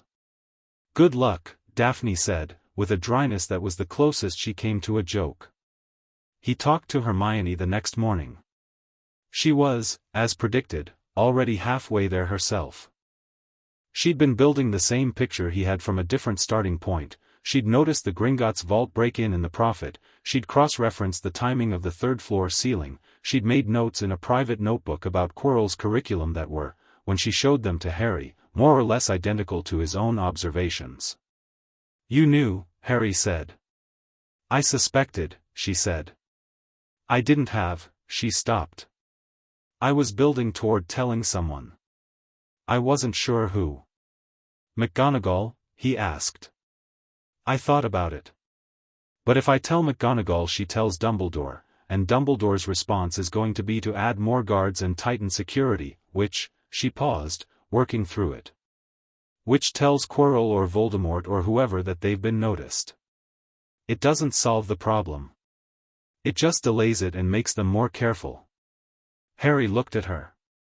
Exactly right, he said. She looked at him with the expression she got when he confirmed her reasoning, a relief so specific that it told him she'd been sitting with this alone for weeks, not because she lacked confidence in the conclusion but because she had nobody to test it against. I want to tell you the full plan, he said. And I want you to help with something specific. And then I want you to trust me with the rest of it. She looked at him steadily. What's the specific thing? I need to know everything that might be under that trapdoor, he said. Every protective enchantment associated with each of the teachers who might have contributed. What they specialize in. What their most likely application would be. I need a complete working picture. Hermione was already reaching for her bag. Devil's snare for Sprout, she said. She presented a paper on its defensive applications 3 years ago. It's in the Journal of Magical Botany. I found it last month. Flitwick would use something charm-based, probably a mechanical challenge. He's interested in charms that test intelligence rather than power. McGonagall, transfiguration-based. Something animate, probably, given her specialty. She wrote her thesis on, write it down, Harry said, and she did, immediately, with the focused pleasure of someone using a skill they'd been waiting to use. He watched her work and thought that Daphne was right. Hermione Granger was the best researcher in the year by a distance, and the fact that she'd been making herself prove it in class rather than actually using it was exactly the waste he'd told her about in November. Hermione, he said, while she wrote. You're not coming with us when we go in. She stopped writing. She looked up. Harry, because, he said, before she could build momentum, someone with your specific skill set in here rather than in there is more useful than the reverse. If something goes wrong, I need someone outside who knows the full picture and can brief Dumbledore in detail, accurately, with citations. He paused. I need you to be that person. She looked at him for a long moment. That's, she said, actually a reasonable argument. I know, he said. I still don't like it. You don't have to like it, he said. You just have to do it. She looked at her notes. Then back at him. Okay, she said. But the moment something is wrong, the moment, I go to McGonagall directly. Agreed, Harry said. She held out her hand. He shook it, which made her look faintly surprised. Apparently she'd done it formally and hadn't expected the gesture to be met equally formally. Then she went back to writing, and Harry started reading over her shoulder, and the plan began to have a shape. The next 2 weeks were preparation. Harry moved through them with the focused efficiency of someone who had identified a problem and was giving it his complete attention while maintaining the surface normalcy of term life.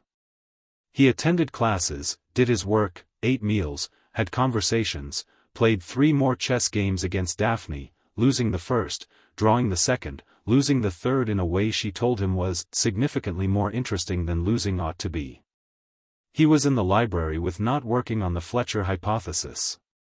He was in the astronomy tower with his star charts. He was, to every observable metric, a first-year managing his term. Underneath that surface he was doing something else entirely. He practiced Wingardium Leviosa until he could lift objects 4 times heavier than a troll's club. He practiced Lumos Maxima in the dungeons until the light was strong enough to read by from 30 feet. He practiced Immobulus, the freezing charm that was solidly 3rd year, with Flitwick's collected papers as theory and the stone gargoyle outside the Transfiguration classroom as a practice target, which the gargoyle did not appreciate but which eventually, on the 8th day, worked. He also practiced Expelliarmus, which he'd found in the 4th-year defensive curriculum and which had taken 2 days to produce reliably but which, once reliable, had an elegance he appreciated. Take the thing out of the hand, clean and simple, no permanent damage. He read everything Hermione produced about the potential enchantment layers, Devil's Snare, which needed either light or fire and which he prepared for with a specific fire-starting charm, Incendio, that he spent 3 nights building. A key obstacle of some kind, Hermione had found a paper of Flitwick's on enchanted logic games that suggested an intelligence test rather than a strength test. Something of McGonagall's that would likely be animate, chess pieces, she thought, given the shape of the room in what she'd found in an old Hogwarts maintenance record. A potions puzzle, probably Snape's. Hermione had a theory about a logic sequence based on Snape's known preferences for nonverbal solution methods. And at the end, the mirror. He sat with each layer and thought through it specifically, not as a sequence but as a system, the way Daphne had taught him chess, understanding the board as a whole rather than the individual pieces. Not, briefed on the relevant portion, had spent an evening with the maintenance records Hermione had found and produced a schematic of the likely room layout that was impressive enough to make even Hermione look at it with the expression she reserved for work that exceeded her expectations. "You draw?" Harry said. "I visualize spatially," Not said. "Drawing is the output. Add it to the list of things you haven't told anyone," Harry said. Not gave him a look. "I told you." "I know," Harry said. "I'm the anyone." Not almost smiled.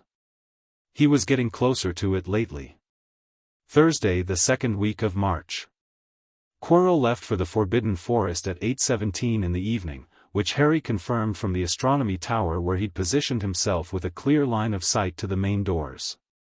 He watched the tiny figure with its turban cross the grounds toward the treeline and then stood up and went downstairs. Daphne was waiting in the corridor outside the common room with her robes on and her wand already in her hand. "He's gone," Harry said.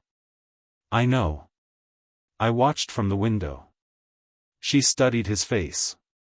"Ready?" He thought about it honestly. "Yes," he said. They moved through the castle with the practiced quiet of people who had learned its rhythms over 7 months, which staircases shifted, which portraits gossiped, which corridors were patrolled by which prefects at which intervals. They went under the invisibility cloak on the 3rd floor, both of them beneath it, which was tight but manageable. The forbidden door was unlocked. Someone had been here recently. The air inside smelled of fresh motion rather than stale corridors. The Cerberus was asleep. The harp in the corner had been left playing again, and Harry looked at it and felt the cold certainty of someone stepping into a plan that had been running without them. Quirrell had been here. Not tonight, recently. Testing the route. The plan was moving faster than Harry had estimated. "We go now," he said quietly, and Daphne nodded. The trapdoor was already unlatched. Harry went first. The drop was longer than he'd expected, 9 or 10 feet, and then he was in a dark space that smelled of vegetation, and something wrapped around his ankle. Devil's snare. It was faster than he'd imagined. In the time it took him to register the grip it was at his knee, and he could feel the specific quality of it, the way it responded to resistance by tightening. He went still instantly, which slowed it, and said incendio with his wand pointed at his own leg without flinching, and the plant recoiled from the heat and he stepped free.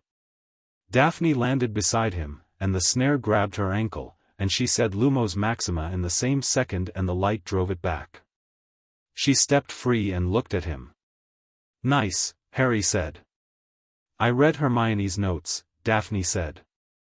They moved through the plant room quickly, the Lumos held steady, and through the door on the far side into a long low space that was dark until they entered it, at which point the ceiling lit itself with a pale magical light and revealed a ceiling full of winged keys. Flying keys. Hundreds of them, in every size, circling the ceiling in the slow patterns of sleeping birds.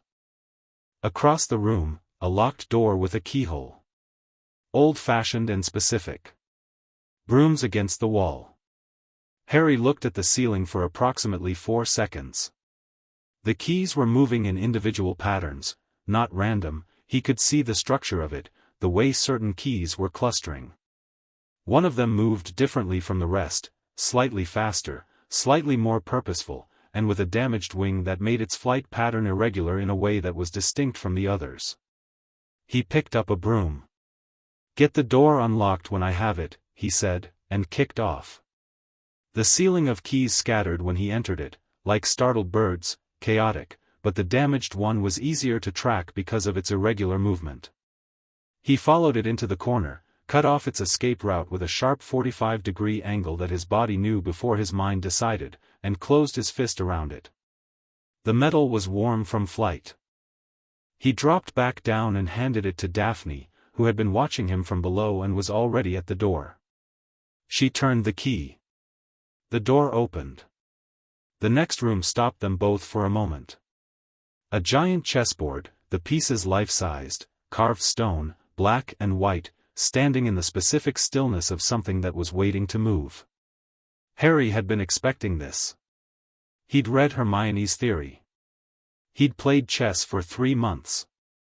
He looked at the board configuration, which was a mid-game position, and understood it immediately. 3 pieces were missing from the white side. The path to checkmate was visible to him in a way it hadn't been 3 months ago. Queen's bishop to queen's knight 5, he said. Then the king's knight to bishop 3.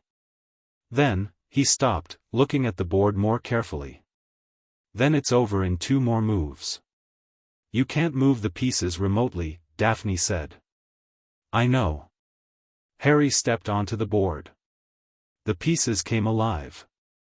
They were enormous and they moved with the grinding inevitability of stone given purpose, and the black pieces oriented toward Harry with the intent of things that had been set to recognize a player.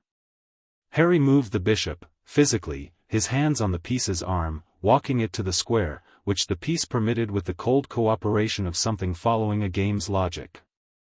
The black pieces responded. He moved the knight. The black pieces responded. He looked at the board.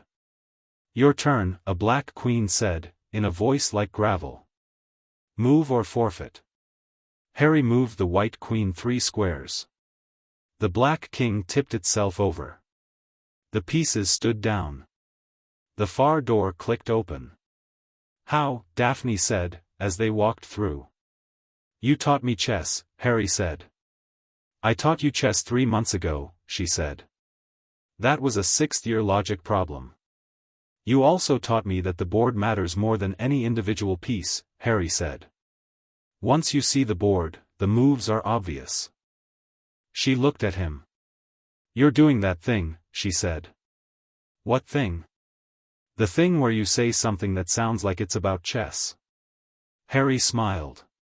The next room smelled of something that made his eyes water slightly, not a potion in progress but the residue of one, something that had been sitting and altering in the air. They moved through quickly, handkerchiefs over their noses. The room after that was dark and then lit, with 5 human-sized obstacles that swung at movement. Harry hit each one with a mobulus in sequence, the freezing charm landing solidly, the obstacles stopping mid-swing and holding. He and Daphne walked between them with the calm of people who had prepared for this specific problem. Then the potions room. 7 bottles on a shelf, and a riddle on a parchment attached to the wall, and 2 doors, a fire door and an exit door, both sealed. The riddle described the bottles in verse. The solution was a logic puzzle that identified which bottle to drink to move forward and which to drink to move back. Harry read the riddle once. Read it again to be certain. Picked up the smallest bottle on the right end of the sequence. Daphne had read it simultaneously. She looked at the same bottle. The logic is clean, she said. The phrasing of the second verse suggests poison rather than freezing for the bottles in positions 3 and 6. Agreed, Harry said. And the exit is through the black fire in front of us. The correct bottle is this one. He looked at her. You take the bottle to go back. If I'm not out in 30 minutes you go to Hermione, who goes to McGonagall. Daphne looked at the smaller bottle he'd set aside for her. 30 minutes. 30 minutes, he said. She picked up the bottle. She looked at him with those ice-over-water eyes, and everything they'd built since September was in her expression, the honesty of it, the weight, the choice she'd made in January about what he was worth. Come back out, she said. I will, he said. She held his gaze for 1 more second. Then she stepped aside and he walked through the black fire, which was cold rather than hot, a chill that moved through him like truth, and he was on the other side. The mirror of rehearsed stood in the center of the final room. And in front of it stood Professor Quirrell. He wasn't stuttering. He was standing in front of the mirror with his hands clasped behind his back, his posture entirely different from the man Harry had watched all year, straighter, more present, carrying himself with the ease of someone who had stopped performing. He turned when Harry entered, and his face had a different quality too, not the nervous incompetence of his classroom persona, but something older and colder and considerably more intelligent. Well, Quirrell said. Harry Potter. Professor, Harry said. We've been waiting for you. I know, Harry said. That's why I came early. Quirrell tilted his head. Early? You expected me in a week, maybe 2. You've been leaving the trapdoor unlatched on Thursdays, I've checked twice. You were building toward a moment where I'd stumble in here urgently, on your schedule, in circumstances that would let you direct what happened. Harry looked at the mirror. I'd rather be here on mine. Quirrell smiled. It was a better smile than his public one, more honest, which was a strange thing to think about a man currently doing evil. He said you were intelligent. He's right, Harry said. Where is he? Here. Quirrell reached up and began unwinding his turban. Harry watched this. He held himself still the way he'd held himself still in the devil's snare, because resistance was the wrong response and stillness was information. He watched the turban come away and watched the back of Quirrell's head and then watched Quirrell turn around. The face on the back of Quirrell's head was, not what Harry had imagined, though he realized he hadn't quite imagined it. It was a face that had been reduced to essentials, pale and flat, the features reorganized by dark magic and the specific cost of immortality, with eyes that were red as fresh blood and held the intelligence of someone who had been thinking about Harry Potter for 10 years. Harry Potter, the face said, and the voice from it was a whisper that moved through the room like cold air through a crack. At last. Lord Voldemort, Harry said. Silence. Even Quirrell's body seemed surprised. You say that name, Voldemort said. It's a name, Harry said. You chose it. I'm not going to pretend it's more powerful than that. Red eyes studied him. Harry studied them back, noting the quality of the intelligence there, the specific sharpness of a mind that had spent decades thinking about magic and power and the cost of the second in service of the first. It was a brilliant mind.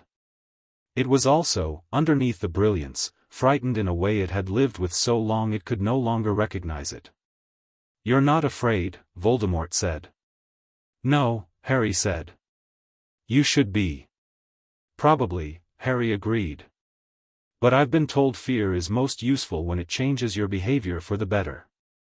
Right now being afraid of you wouldn't change anything I'm about to do, so it would just be noise. Voldemort was quiet for a moment. Then, look in the mirror. I already looked in the mirror, Harry said. In December. A pause. You found it. I found it. I looked at it. I understood what it showed me and I left. He looked at the mirror now, standing at an angle that let him keep Quirrell in his peripheral vision. What it shows me is something I'm building. Not something I want desperately enough to die for right now. Which means I can get the stone from it and you can't. Voldemort's red eyes narrowed. Then get it. I'm going to, Harry said. And then I'm going to take it somewhere you can't access it, and I'm going to let Dumbledore know exactly what's been living in his defense professor's turban, and you're going to lose this particular move. He held the red gaze. Not because I'm more powerful than you. Because I'm 3 steps ahead.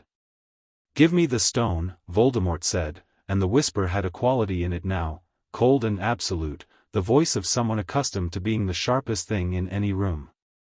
Share it with me. You think Dumbledore hasn't manipulated you? You think he cares about you? You're a weapon to him, boy. A sacrifice he's been sharpening for 10 years. Harry looked at him. I know, he said. Voldemort's face did something unexpected, surprise, genuine and unguarded, gone in a second. I know he's been managing me, Harry said. I addressed it in October. We've had a direct conversation about it and reached an understanding. He's not perfect. He makes decisions about people without adequate consent and calls it protection. I've told him I won't accept that, and he's working on it. He paused. You're doing the same thing, by the way. Making decisions about me. Telling me what my relationships mean. That's not a better offer. That's the same manipulation with worse intentions. Red eyes studied him with an attention that had changed quality, No longer the assessment of a predator deciding on approach, but something more complicated. "You're remarkable," Voldemort said. "Lily's son." "Don't," Harry said. The word was quiet and completely final. A silence. Harry stepped in front of the mirror. The mirror showed him what it had shown him in December: older Harry, Daphne beside him, the gathered people around them. But this time he could see the stone. In the reflection, his own hand reached into his pocket and withdrew it, the red jewel, the Philosopher's Stone, compact and dense with the specific warmth of old concentrated magic. He felt something in his actual pocket. He reached in and took out the stone. It sat in his palm, warm and heavy, exactly as it had looked in the reflection. He closed his fingers around it and turned away from the mirror to find Quirrell's hand reaching for him. Harry stepped to the left, not dramatically, just the half-step of someone who had seen the movement beginning and had decided to be somewhere else before it arrived. Quirrell's hand closed on air. Harry brought his wand up and said Expelliarmus, and Quirrell's wand flew 15 feet and clattered against the stone floor. Quirrell turned and the movement was too fast, not Quirrell's movement, something else moving Quirrell, Voldemort's presence driving the body with more urgency than the man could have managed alone. He grabbed Harry's wrist, and the scream that erupted from him was one of the most immediately horrible things Harry had ever heard, not performed pain, not theatrical, the specific involuntary sound of agony past the ability to decide about it. Harry's skin was burning where Quirrell touched it. He pulled away, hard, and Quirrell fell and did not get up. The room was very still. Quirrell's hands, where they'd touched Harry's skin, were wrong. The flesh had blistered and then dried, the specific damage of something that had been encountered rather than struck. Harry looked at his own hand, which was red and slightly swollen but functional. Voldemort's face on the back of Quirrell's head was looking at Harry with an expression that had none of its earlier certainty in it. "Your mother's magic," Voldemort said. The whisper was quieter now, like something losing air. "She died for you. She chose it." "Yes," Harry said. "I didn't account for it." "That was your mistake," Harry said. "She wasn't a pawn. She was a person making a choice. People who account for other people as pawns consistently miscalculate." He looked down at Quirrell, who was very still. "He needs a healer." "He needs," Voldemort said, and then the voice changed, thinner, more diffuse, "he is," and then the face was gone. Not dramatically. Not with a flash of light or a sound. It simply became absent, the way a wind stops, and the quality of the room changed in the specific way it changes when something dense has been removed from it. Quirrell's body went still. Harry stood in the sudden quiet with the stone in his hand and his wrist red and aching, and looked at the mirror of rehearsed, which reflected him back without the future image this time, just himself, one 11-year-old in a room full of old magic, holding something very dangerous and very small. He put it in his inside pocket. He checked Quirrell's pulse with 2 fingers against the man's throat. Present, but faint and irregular. He picked up Quirrell's wand from the floor and put it in his other pocket. Then he turned and walked back toward the black fire. Daphne was standing on the other side exactly where he'd left her. He came through the fire and she looked at his face and his hand, and the expression she wore for exactly 1 second before she had it controlled again was the most unguarded thing he'd ever seen from her, not fear, but relief so deep it had a physical quality to it, the kind that comes out when you've been holding something very still for a long time and someone tells you you can let go. "You're hurt," she said, looking at his hand. "Quirrell touched me," he said. "The same thing that killed, it's the same mechanism." He flexed his fingers carefully. "It'll need looking at." "Pomfrey," she said immediately. "Yes." He reached into his pocket and placed the stone in her hand. She looked down at it with wide eyes. "Hold this. Don't let it out of your hand until Dumbledore takes it from you personally. No one else." She closed her fingers around it and looked up at him. "Voldemort," she said. "Gone. For now." He looked at her. "Quirrell needs a healer." I don't know if I'll send a Patronus to McGonagall, she said. I've been practicing since November. For emergencies. He stared at her. You can cast a corporeal Patronus. A non-corporeal one, she said. It's enough to carry a message. She had her wand up already. Go to Pomfrey. I'll handle this part. Harry looked at her, this girl who had walked into a room with a mountain troll without being asked, who had held the exit side of the black fire for however many minutes this had taken with a bottle of the smallest potion in her hand, who could cast a Patronus at 11 years old and hadn't mentioned it until it was useful. Daphne, he said. She met his eyes. The stone was still in her hand. Her wand was up. She was entirely ready. I know, she said, and for the first time she said it back to him, and in her voice it meant the same thing it always meant when he said it to her, I understand. I'm here. I see you. 37 minutes, he said. I was 7 minutes over. Something moved in her face. I noticed, she said. He went to the hospital wing, and behind him he heard the soft syllables of the Patronus charm and then the sound of silver light moving through stone corridors, carrying its message upward through the castle to where it needed to go. Dumbledore arrived at the hospital wing at 11:40.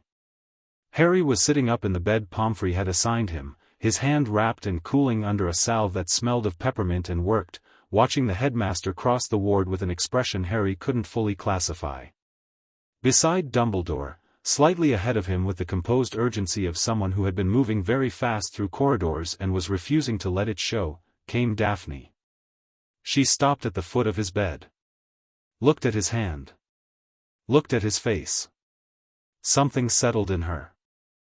Dumbledore sat down in the chair beside the bed that was clearly there for visitors and which nobody else had sat in because Harry had no visitors yet, and folded his hands, and looked at Harry with an expression that was doing several things at once. The stone, he said. Daphne held out her closed fist and opened it.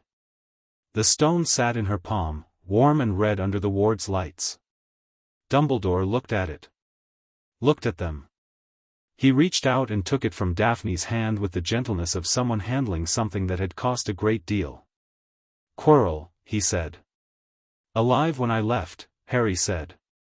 Barely. I left him in the final chamber. Daphne's message brought you there too? McGonagall is with him now, Dumbledore said. Poppy is following. He paused. He will likely not survive the night. The damage to his body from hosting, he stopped. It's extensive. Harry thought about Quirrell's classroom, the deliberate uselessness, the performance of fear, the stutter that dropped when he was concentrating. A man who had sought out a Dark Lord and been consumed by it, or been tricked into it, or had started believing something and found out too late what believing it cost. He didn't know which, and wouldn't, now. The stone needs to be destroyed, Harry said. Dumbledore looked at him. Yes, he said, after a moment. Not just moved. Destroyed. Or returned to Nicholas Flamel with the understanding that it becomes inaccessible. As long as it exists as a usable object, it's a target. I know, Dumbledore said. I want your word, Harry said. The silence that followed was the same kind as the one in October, the silence of a man confronting a demand he hadn't expected from a person he'd miscategorized. You have it, Dumbledore said. Harry nodded. He looked at his hand. He said you've been sharpening me as a sacrifice. That you know about the prophecy and you've been preparing me to die. The silence this time was different. Dumbledore did not answer immediately. He looked at his hands. He looked at the stone, still in his palm. He looked at Harry with the most unguarded expression Harry had seen on his face, not the warmth, not the calculation, but the expression underneath those things. Old grief. Heavy as stone. There is a prophecy, Dumbledore said. Tell me what it says, Harry said. And Dumbledore told him. Harry listened to every word. The whole of it, the seer, the conditions, neither can live while the other survives. He let it land. He sat with it.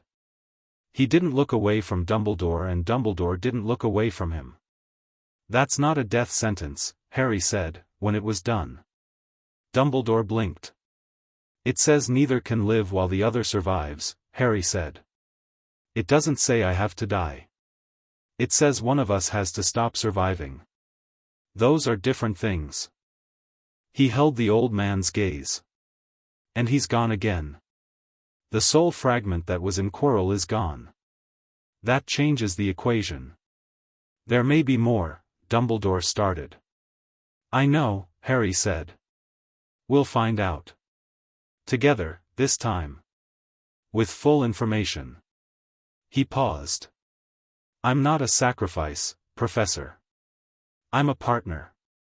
If you can accept that, we'll solve this.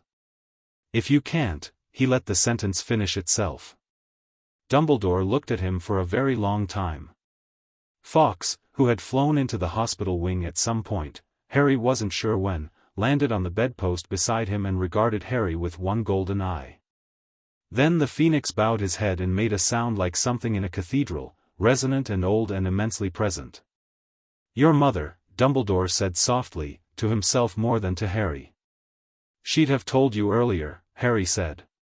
Something happened on Dumbledore's face that was close to a smile and further from one. "Yes," he said. "She would have." Daphne, standing at the foot of the bed, had been quiet through all of this with the quality of someone who understood they were witnessing something they'd been trusted to witness and was honoring that with her full attention. Now she looked at Harry with those gray eyes, and what was in them was something he'd been watching develop since September, the specific look of someone who has been watching you make choices and has concluded, finally and without reservation, that they're the right ones. "Greengrass," Harry said. She raised an eyebrow. "Stay," he said. She pulled the other chair to the bedside, sat down, and opened the Transfiguration textbook she'd apparently brought from the common room when she came. "I have an essay due Thursday," she said. "I know," Harry said. Dumbledore stood, the stone held carefully, and looked at the two of them for a moment, the boy in the hospital bed and the girl in the chair, and something in his expression moved, complicated and old and maybe, for the first time in a long time, genuinely hopeful. He left without another word. The ward was quiet. Pomfrey's footsteps moved distantly somewhere. The castle breathed around them. Outside the windows, March was making its tentative claim on the grounds, the snow retreating, the dark earth showing through in irregular patches, the particular quality of a world in the early stages of becoming something new. Harry closed his eyes and felt the ache in his hand and the specific satisfaction of a plan that had worked in a world that had not, this time, won against him, and beside him the quiet sound of pages turning, patient and real. He slept. Chapter 6. What we choose to carry. The castle healed itself the way it always did, slowly, without announcement, the way old things absorbed new damage by incorporating it rather than erasing it. Quirrell died in the early hours of the morning on the 2nd of April, 2 days after Harry came out of the hospital wing. Pomfrey had told him with the directness that Harry had come to associate with people who had long professional experience with loss, not softening it, not dramatizing it, just stating the fact and leaving space for whatever came after.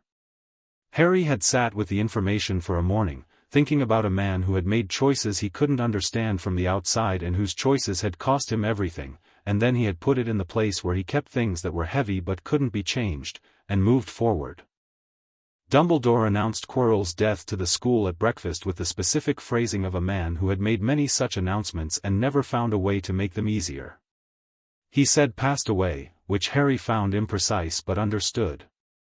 The school took it with the particular discomfort of a community that had been told something had happened and not what, specifically, and the rumor machinery started immediately. By lunch the story had 3 competing versions, all of them dramatic, none of them correct. Harry sat at the Slytherin table and said nothing. Daphne said nothing beside him.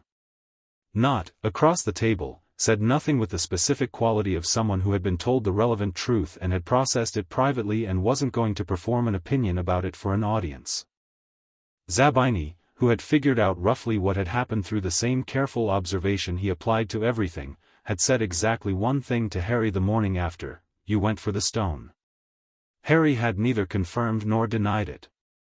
Zabini had nodded, once, as though something was filed. He hadn't asked again. Hermione had arrived at the hospital wing the night it happened with her notes still in her bag and her eyes red in the way of someone who had been sitting in a corridor for 2 hours telling herself she wasn't worried and not quite managing it. She'd seen Harry awake and Daphne in the chair beside him and had stood in the doorway for a moment doing the recalibration she did when reality deviated from her internal model. 37 minutes, she'd said. 7 over, Harry said. I know. I sent Pomfrey in at 31, she said. The 30-minute deadline was extremely specific and I'm not good at, she stopped.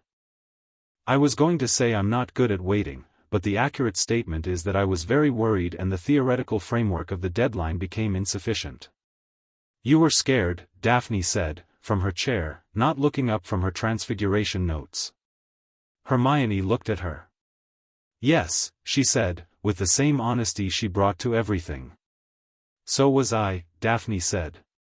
Hermione looked between them and then sat down on the end of Harry's bed and said, "Tell me everything," in the voice of someone who needed the information in order to stop being afraid of what she didn't know. Harry told her. She listened without interrupting, which was, for Hermione, the clearest signal she could give that something was serious. When he finished, she was quiet for a moment. "The prophecy," she said. "I'll tell you when the time is right," Harry said. "Not yet. But, when we're further along." She looked at him. "You already trust me with it." "Yes," he said. "But there are things you process better when you have context first." She thought about that. That's probably accurate," she said, with the expression she got when she acknowledged a useful point about herself. "There will be more," Harry said. "More to figure out. More obstacles. This year was the beginning of something, not the whole of it, and I'm going to need people I can think with." He looked at her. "Are you in?" Hermione looked at him for a long moment. Then at Daphne, who had finally looked up from her transfiguration notes and was watching the exchange with steady attention.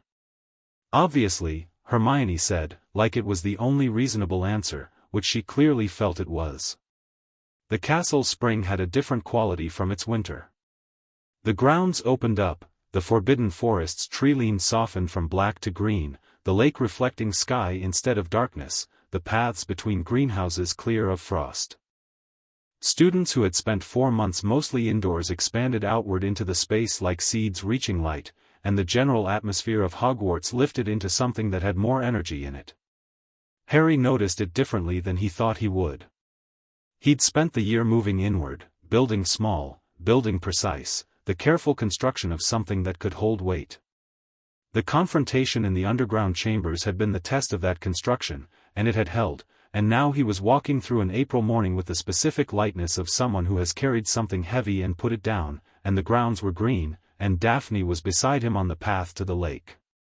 They'd been doing this on Saturday mornings since February, the walk to the lake, the stone bench that had the best view of the castle's reflection in the water, the hour of comfortable near silence that had become one of Harry's preferred hours of the week. They didn't always talk. Sometimes they read. Sometimes Daphne worked through chess problems and sometimes Harry watched the squid and thought about things that didn't need to be said aloud to be useful. Today she said, "My father wrote again." Harry looked at the water. A swan had taken up residence at the lake's eastern end in March and was making its opinion of Hogwarts clearly felt by anyone who came within 15 feet. About? About you. About the year. She held the letter but didn't open it. He has reliable intelligence networks. He knows what happened. More than the official version. How much more? He knows about the stone. He knows Quirrell was hosting something. He knows you went in and came out with the stone before Quirrell got to it. She paused. He doesn't know about the prophecy. Good, Harry said. He wants to meet you over summer. Formally. She looked at him sideways. He said, and this is a direct quote, that he owes you a debt for what you've done this year. Harry raised an eyebrow. For what I've done? His words. I think he means, he's a man who plays both sides of the political board, Harry. He maintained relationships with Death Eater adjacent circles during the war because he believed it protected the family. If Voldemort had returned this year, successfully, with a physical body, she stopped. His careful neutrality would have become untenable.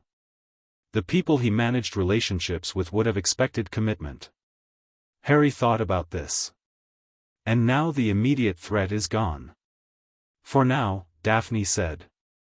He knows it's not permanent. But it gives him time and he knows you're responsible for that time. She finally opened the letter, scanned it, and read aloud, "Tell Potter Minor that the Greengrass family does not forget its debts. I look forward to meeting him at his convenience." She folded it again. He's never said that to anyone outside the family. Harry watched the swan, which was currently in a territorial dispute with the squid's leftmost tentacle and seemed to be winning through sheer confidence. "I'll come for a week," he said. "Mid-July, if that suits." She looked at him. "You want to spend a week at my house?" "I want to meet your father properly," Harry said. "And your sister. You've mentioned her 3 times since Christmas and she sounds like someone worth knowing." Daphne's expression did the thing it did. "She's 9. So? She's very enthusiastic," Daphne said, with the specific tone of an older sibling who loves someone and finds them slightly exhausting. "She found out you caught a troll and she's been theatrical about it." "The troll caught itself with its own club," Harry said. "Technically." "Don't tell her that," Daphne said. "She'll just reframe it as more impressive." They sat with the morning going gold around them, the lake flat and still, the castle reflected in it like a second castle dreaming of the first. Harry thought about summer, the Dursleys, briefly, because they were a logistical reality that needed to be addressed, and then passed them to the months that he could actually shape. Gringotts again. More conversations with Dumbledore, properly, with the information on the table rather than around it. A week with the Greengrasses. The study plan he'd been building in his head since March. "What are you thinking?" Daphne said. "Summer," he said. "Plans. You always have plans." "They usually work," he said. "Usually," she said, with the emphasis of someone pointing to a qualifier.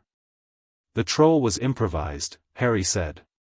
"The entire Halloween situation was improvised. The outcome was correct.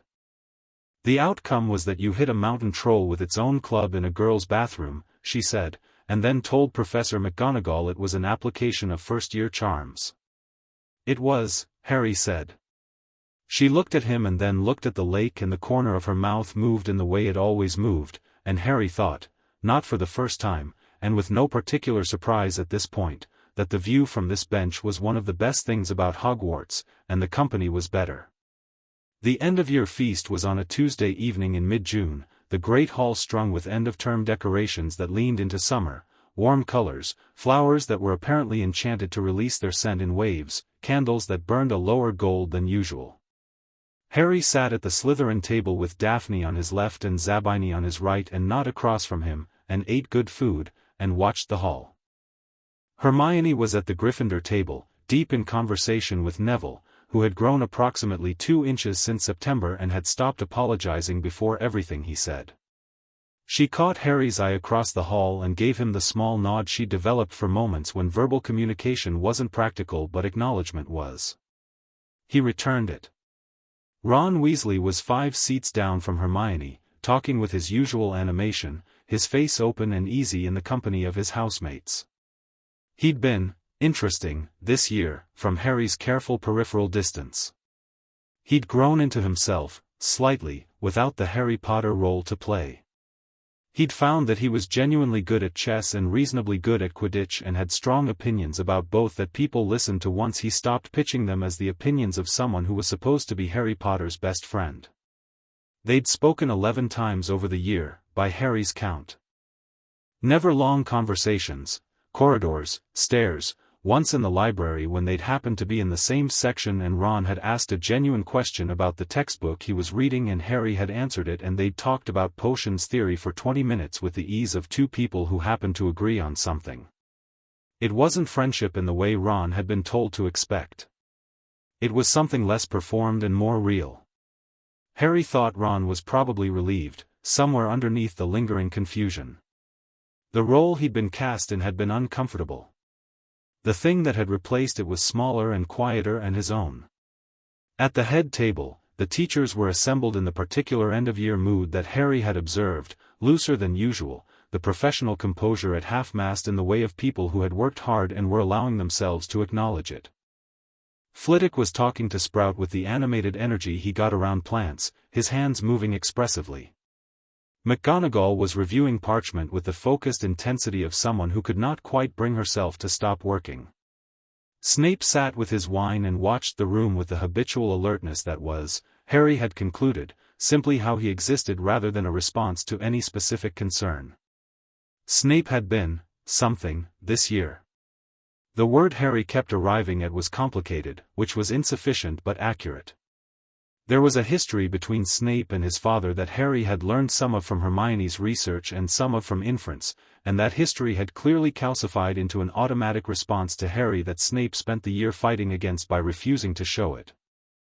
The result was a teacher who marked Harry's work with absolute fairness, called on him in class with no particular favoritism, and twice had left supplementary reading on his desk without comment, the specific action of someone who believed in a student and chose to communicate it in a language that involved no vulnerability.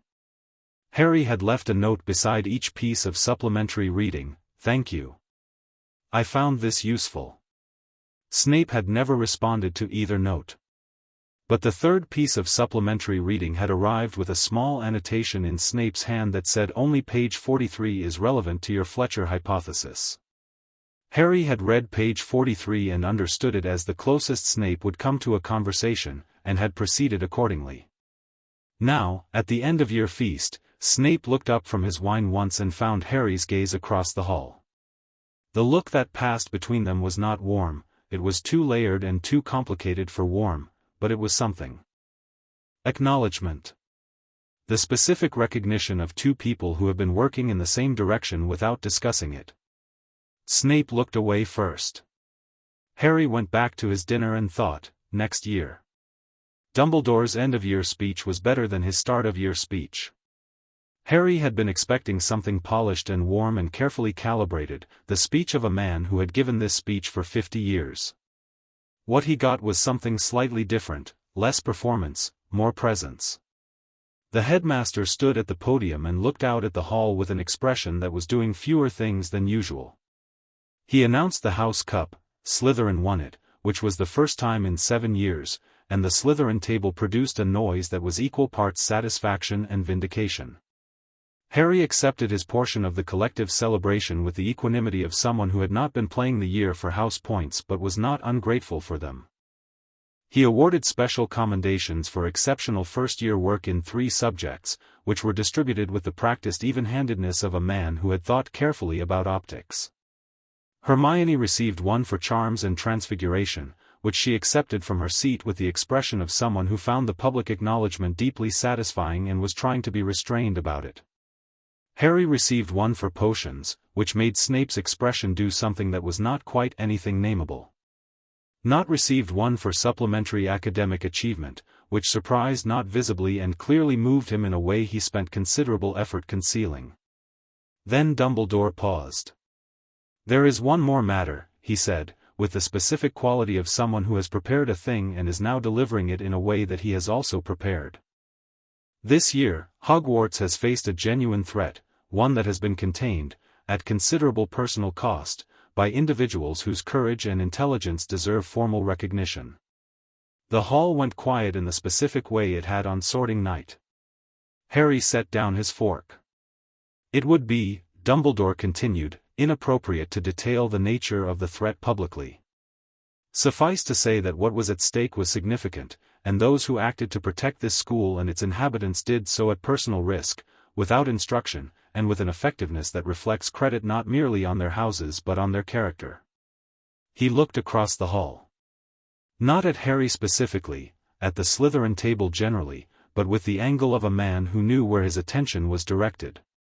100 points to Slytherin, he said, for courage, intelligence, and the specific form of wisdom that recognizes when inaction is the greater risk. The hall erupted.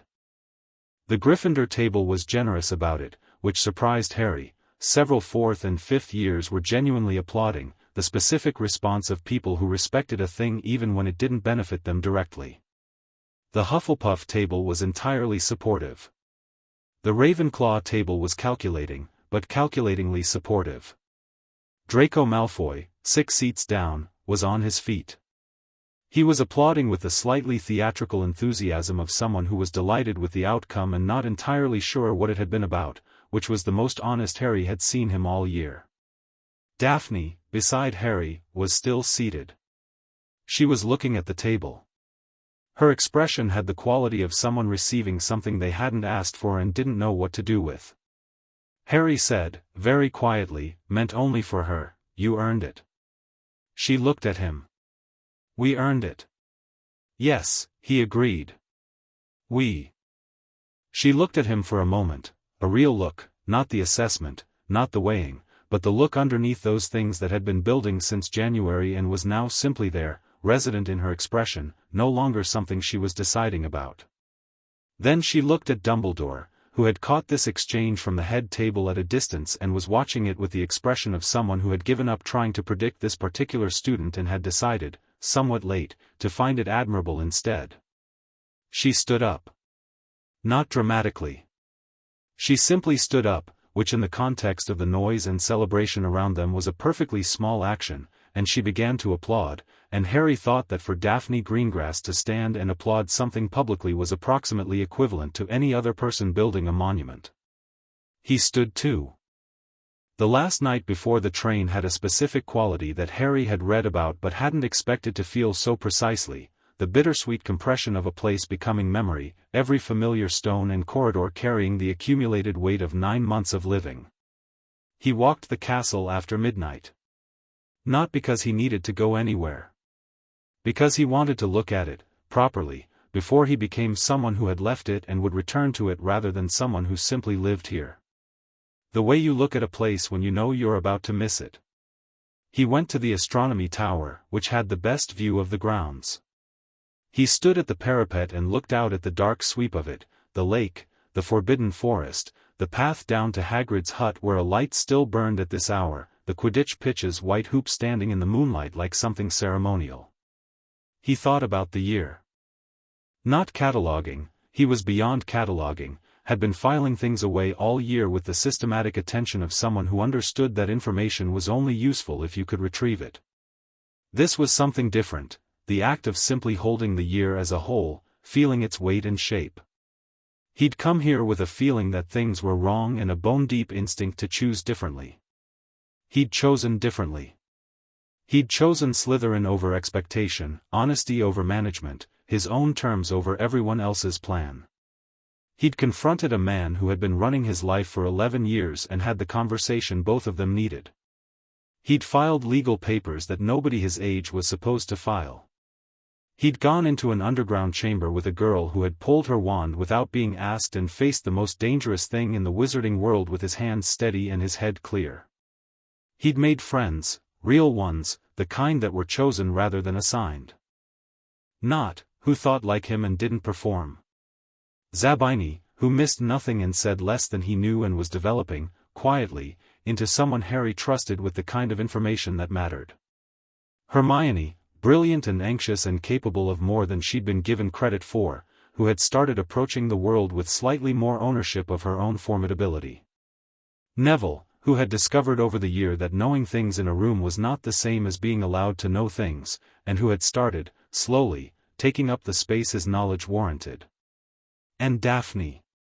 He thought about Daphne for a while, which was easier than it used to be, not the complicated analysis of early term, trying to understand who she was beneath the composure, but the simpler and more comfortable occupation of thinking about someone you know well and are glad to know. The chess games. The library evenings. The Halloween bathroom, her wand already in her hand. The Gringotts letter, and we'll see what the morning brings. The mirror's reflection. The black fire, and come back out. He had said, in September, that he was building something. He looked at the castle below him, the students inside it, the connections he'd made, the knowledge he'd accumulated, the confrontations he'd had and survived, the foundations laid, and thought, this is what I was building. Not finished. Barely started, really. But real. Substantial. Something that could hold weight. He heard footsteps on the stairs behind him, light, familiar, the pace he'd know in a corridor full of other footsteps. Daphne came through the tower door in her robes with a scarf pulled around her against the April chill and her hair loose the way it was only in the common room late at night, and she stood beside him at the parapet and looked out at the same view. "You weren't in the dormitory," she said. "No," he said. "I assumed you were here." She paused. "I was right." "You usually are," he said. She leaned on the parapet, her elbows on the stone, her chin in her hands. The moonlight on her face was the silver gray of her eyes. She was looking at the grounds with the expression she had when she'd decided to be present somewhere rather than just in it, fully there, not managing anything. "My mother wrote," she said. "About the summer?" "About you." She looked sideways at him. She said my father talked about you at dinner 3 nights in a row after my Christmas letter. Which is notable because my father doesn't talk about people at dinner unless he's decided they matter. She paused. She also said Astoria has been collecting newspaper mentions of you since Halloween. The troll story made the papers? Rumor of a troll at Hogwarts, first year unharmed. She extrapolated. Daphne's mouth moved. She's been very committed to the extrapolation. 9 is a good age for extrapolation, Harry said. You're going to be insufferably charmed by her, Daphne said. I already am, and I haven't met her. I know, she said. That's the insufferable part. They stood in comfortable quiet for a while, the night air cold and clear, the castle breathing below them. Somewhere in the forbidden forest something called, a low, melodic sound that Harry didn't have a name for but that felt ancient and unhurried. What are you thinking? She asked. The prophecy, he said. She was quiet, giving him space. He told me in the hospital wing, Harry said. The whole of it. He'd told her the shape of it the next morning, not the exact words, but what it meant. She'd listened without flinching, which was what he'd needed. I've been thinking about it since. Not with dread. More with the curiosity of someone trying to figure out a chess problem. Move 12, she said. He looked at her. What? When you explained chess to Theo, she said. The bishop's sacrifice. The thing that looks wrong until you see what it frees. She held his gaze. You've been sitting with the sacrifice since the hospital wing. He thought about that. Maybe. The prophecy says neither can live while the other survives, she said, with the steadiness of someone who had been thinking about this privately and had arrived at the place where she could say it directly. You said those were different things, living and surviving. Yes. He's been surviving, she said. Since 1981. In the back of someone's head, in Albania, in whatever fragments remain, that's survival. It's not living. She looked at the grounds. Whereas you, she paused. You chose Slytherin. You filed legal papers. You played chess at 11 o'clock at night and made Theo almost smile in the library and hit a troll with its own club. She looked at him. You've been living all year. Harry looked at her. That's what the prophecy means, he said slowly. I don't know what the prophecy means, she said honestly. But I know what I see. And what I see is someone who has been choosing to live rather than survive, consistently, since September, and the contrast with what he's been doing is, she paused, choosing the word. Significant. He stood with that for a moment. The long thought of it, the way it arranged things. The mirror's image, older, with Daphne beside him, surrounded by people chosen not assigned. The prophecy not as a sentence but as a binary. Neither can live while the other survives. One of them would stop surviving. One of them would keep living. He'd been living since September. He thought, that's the move. You're going to be insufferably good at chess by next year, he said. She looked at him. I'm already good at chess. You're going to be better, he said. You're going to figure out a game I can't beat. I can already figure out a game you can't beat, she said. I've just been letting you think you're catching up. He looked at her, startled. She raised an eyebrow. The third game, he said. You let me almost have you at move 26. I wanted to see how you'd respond to almost winning, she said. It's one of the most important things to observe in a player. Some people get reckless. You got more precise. Harry stared at her. You've been studying me, he said. Of course I have, she said. Since September. From the antechamber, he said. The night of the sorting. Since the antechamber, she agreed, and she said it without the usual layer of reserve, openly, as a simple fact about herself that she'd decided she was allowed to state plainly. Harry thought about the antechamber, the girl who was the only student in the room not performing anything, just watching. The ice over water eyes. The assessment that had been honest rather than hungry. You were deciding whether I was worth knowing, he said.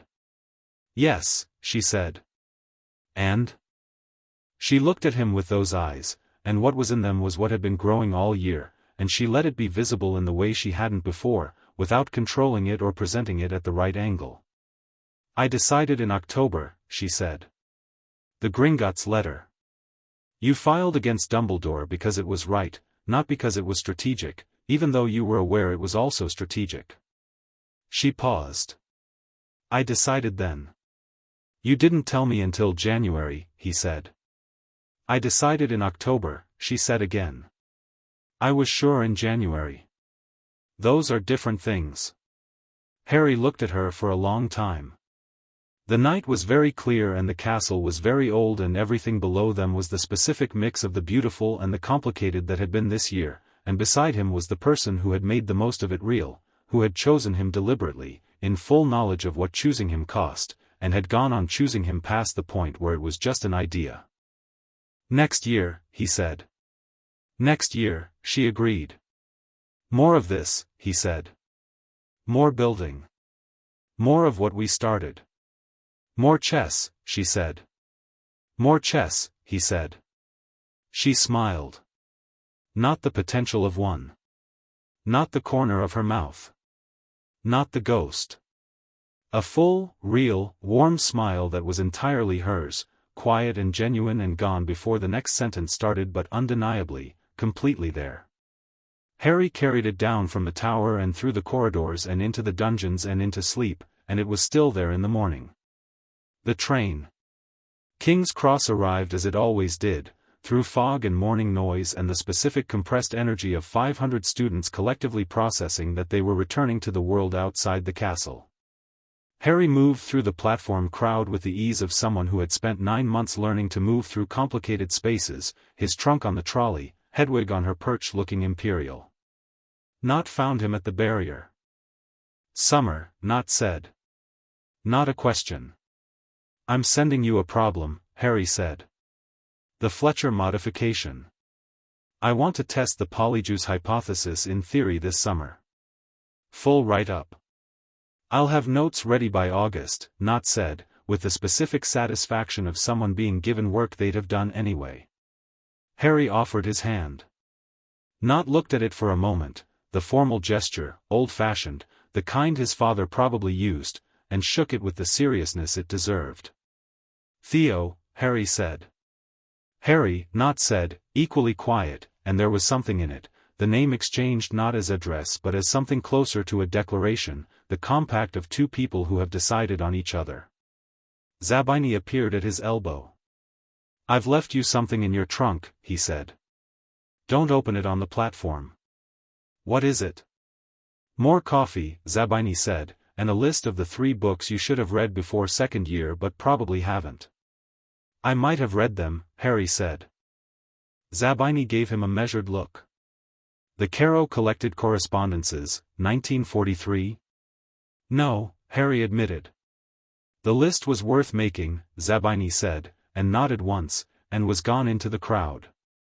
Hermione arrived with her parents visible at a distance, an anxious-looking couple who clearly adored her and equally clearly didn't know what to do with her. She'd written them detailed letters about her year, she'd told Harry, not the relevant truth but the academic and social highlights, the kind of narrative that conveyed the shape of her experience without requiring them to know about mountain trolls and philosopher's stones. "Write to me," she said. "About whatever you're working on. I'll be in Edinburgh for 3 weeks but I'll have post." "I will," Harry said. "Hermione." She looked at him. "You were essential," he said. "This year. You're going to be essential next year." She looked at him with the expression she'd had since November, the one that didn't quite know what to do with being seen, that was learning. "You didn't need me for the stone," she said. "I needed you for the picture," he said. "The full picture. The research, the framework, the moment before it started where everything was properly understood. That was you." He held her gaze. "You're not a background character, Hermione. Stop writing yourself as one." She looked at him for a moment. Her parents were waving from the barrier. She glanced at them, then back at Harry. "Thank you," she said, quietly and genuinely. Then she straightened up and walked toward her parents with slightly more ownership of her posture than she'd had before, and Harry watched her go and thought, next year that becomes something real. Neville found him last, which was fitting. He was slightly disheveled from the crowd, Trevor bulging comfortably in his breast pocket, his herbology project rolled under one arm. He'd been one of the quieter revelations of the year, the boy who'd apologized before everything in September and who, by June, had stopped apologizing and started simply being. "Gran's going to ask me about everything," Neville said. She has a specific idea of what Hogwarts is supposed to be, and I'm not sure what I tell her lines up with it." "What will you tell her?" Harry asked. Neville thought about it with the genuine consideration he brought to things now, the quality of someone who'd learned that what he thought was worth the time it took to think it. "I'll tell her I found some people who think I'm worth listening to," he said, "and that made it easier to figure out what I actually want to say." He paused. That's exactly right," Harry said. Neville looked at him. Then he extended his hand, which he did in the direct uncomplicated way he did everything now, not the coached confidence of someone performing a gesture, but the genuine warmth of a person who had decided someone mattered. Harry shook it. "Next year," Neville said. "Next year," Harry said. Neville went through the barrier with Trevor protruding from his pocket and his project under his arm, and Harry watched him go, and then looked around the platform for the last time. Daphne was 10 feet away, with her parents. Her father was, exactly what Harry had expected, which meant Harry had done something right in building the picture. A tall man with dark hair going silver at the temples and Daphne's precise stillness, dressed in robes that were expensive without being demonstrative. He was speaking with his daughter with the close attention of someone for whom family was a serious matter. Her mother was shorter, warmer looking, with Astoria at her side. The 9-year-old was looking around the platform with open curiosity and had clearly identified Harry already because she kept glancing at him with the barely controlled excitement of someone who had been waiting for something and was trying very hard to be composed about it. Daphne looked over her father's shoulder and found Harry's eyes. She tilted her head, fractionally, in the direction of her family. The gesture said, "Come." Harry walked over. Cyrus Greengrass turned when he approached, and his eyes did the same thing Daphne's did, the assessment, the weighing, the honest attention of a man who had survived decades of political complexity by reading people accurately. He looked at Harry for a long, considering moment. Harry looked back with the same steadiness he'd brought to every room this year. Not performance. Not deference. Not the wide-eyed humility that people expected from the boy who lived. Just himself, on his own terms, meeting a man's gaze directly. Cyrus Greengrass nodded. A small, specific nod that communicated more than most speeches. "Mr. Potter," he said. "My daughter tells me you play chess." "She's been teaching me," Harry said. "I'm improving." "She's very patient with people who deserve it," Cyrus said, in a tone that was also something else. "I know," Harry said. "I'm trying to deserve it." Cyrus looked at him for another moment. Then something happened at the corner of his mouth, not Daphne's corner of the mouth thing, but clearly where she had learned it from. "July," he said. "Mid-month." "Mid-July," Harry agreed. Astoria, unable to contain herself any longer, took 3 steps forward and said in a rush, "Is it true you hit the troll with its own club? How big was it? How big was the club? Were you scared?"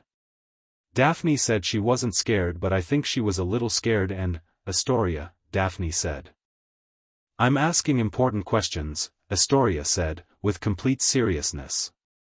Harry looked at Astoria Greengrass, who was 9 years old and already possessed of the specific quality that made her sister remarkable, currently aimed at about 3 times the volume. Dark hair, gray eyes, chin up, the absolute conviction of someone who believed their questions were important and was correct. He crouched slightly to be at eye level with her, which surprised her into a brief silence. 12 feet tall, he said. The club was about the same length as this platform is wide. I wasn't scared. He paused. Daphne wasn't scared either. She had her wand out before I said a word. Astoria looked at her sister with the specific expression of someone who has suspected something and received confirmation. I knew it, Astoria said. Daphne's face was doing the full smile thing again, the genuine one, the one she didn't control. Her mother was watching Harry with the warm attention of someone who had been worried about something and had just received information that resolved it. Her father was watching him with the expression of someone who had made an assessment and found it confirmed. Mid-July, Daphne said, to Harry. Not formally. Just, clear, warm, real. Mid-July, Harry said. She looked at him for one more moment, the full honest look, nothing managed, nothing held back, and then the Greengrass family moved toward the barrier, Astoria still talking at speed, and Harry watched them go. He was the last one through the barrier. He stood on the Muggle side of platform 9 3/4 for a moment, his trunk beside him, Hedwig alert on her perch, and looked at the ordinary noise of King's Cross, the trains, the announcements, the people moving through with their specific ordinary lives full of complications that had nothing to do with trolls or prophecies or philosopher's stones. He thought about the Dursleys. The car that would come, Vernon, probably, not speaking, the particular silence of a man who had spent 11 years being uncomfortable about his nephew and hadn't changed the fundamental situation and couldn't admit it. The drive back to Privet Drive. The summer. He'd already written to Gringotts about the second visit. He'd already made the list of texts he needed, the research Knott would be sending, the questions he'd been accumulating since November that needed a summer's worth of thinking. He'd already put in the request to the Hogwarts library for the restricted reading permit that Flitwick had told him he could sign off on. He had a week at the Greengrasses in mid-July. He had Hermione's letters and Knott's hypothesis and Zabini's reading list and Neville's plant in the corner of the dormitory that he'd need to find a substitute for at Privet Drive and Daphne's chess problem that she'd told him to solve before he arrived in July. He had the prophecy in the back of his mind, sitting quiet and patient, not a terror but a problem to be understood. He had Voldemort, not gone, not truly, but dispersed, diminished, without a host, buying time. Time that Harry intended to use correctly. He thought about the mirror of Rehearsed, and what it had shown him, and what Daphne had said on the astronomy tower. You've been living all year. He thought about the hat's warning, be careful what you become in the name of what you want. He thought about his mother, who had been described to him 5 times this year, and each time the picture had gained a line: clear, honest, precise, capable of sitting in the headmaster's office and telling him he was wrong without anger or performance. The specific form of courage that required no audience. He thought about what he'd told Dumbledore in the hospital wing: "I'm not a sacrifice. I'm a partner." He had been 11 years old. He would be 12 in July. At 12, he thought, he would know considerably more than he'd known at 11, and at 11 he'd known enough to face the most dangerous thing in the wizarding world and walk out with the stone in his pocket and the girl he'd been building something with on the other side of the black fire. At 20, at 30, at whatever came next, he was going to be something worth reckoning with. Not because of the scar. Not because of the prophecy. Not because Dumbledore had planned it or Voldemort had caused it or the wizarding world expected it. Because he had looked at the year with clear eyes and had chosen, at every decision point, the honest thing rather than the expected thing, and the honest thing had been, consistently, stubbornly, improbably, the right one. He looked at King's Cross around him, and at the ordinary world that didn't know what was in it, and at Hedwig, who regarded him with the serene certainty of someone who had always known this particular person was going to be fine. He picked up his trunk. He walked toward the exit. The summer opened ahead of him like a door he'd been standing in front of for a long time, and he walked through it without breaking stride, carrying what he'd chosen to carry, not the weight of what had been done to him, but the weight of what he'd built, which was the difference between a burden and a foundation. The crowd moved around him. The city waited. Harry Potter went to meet it. End.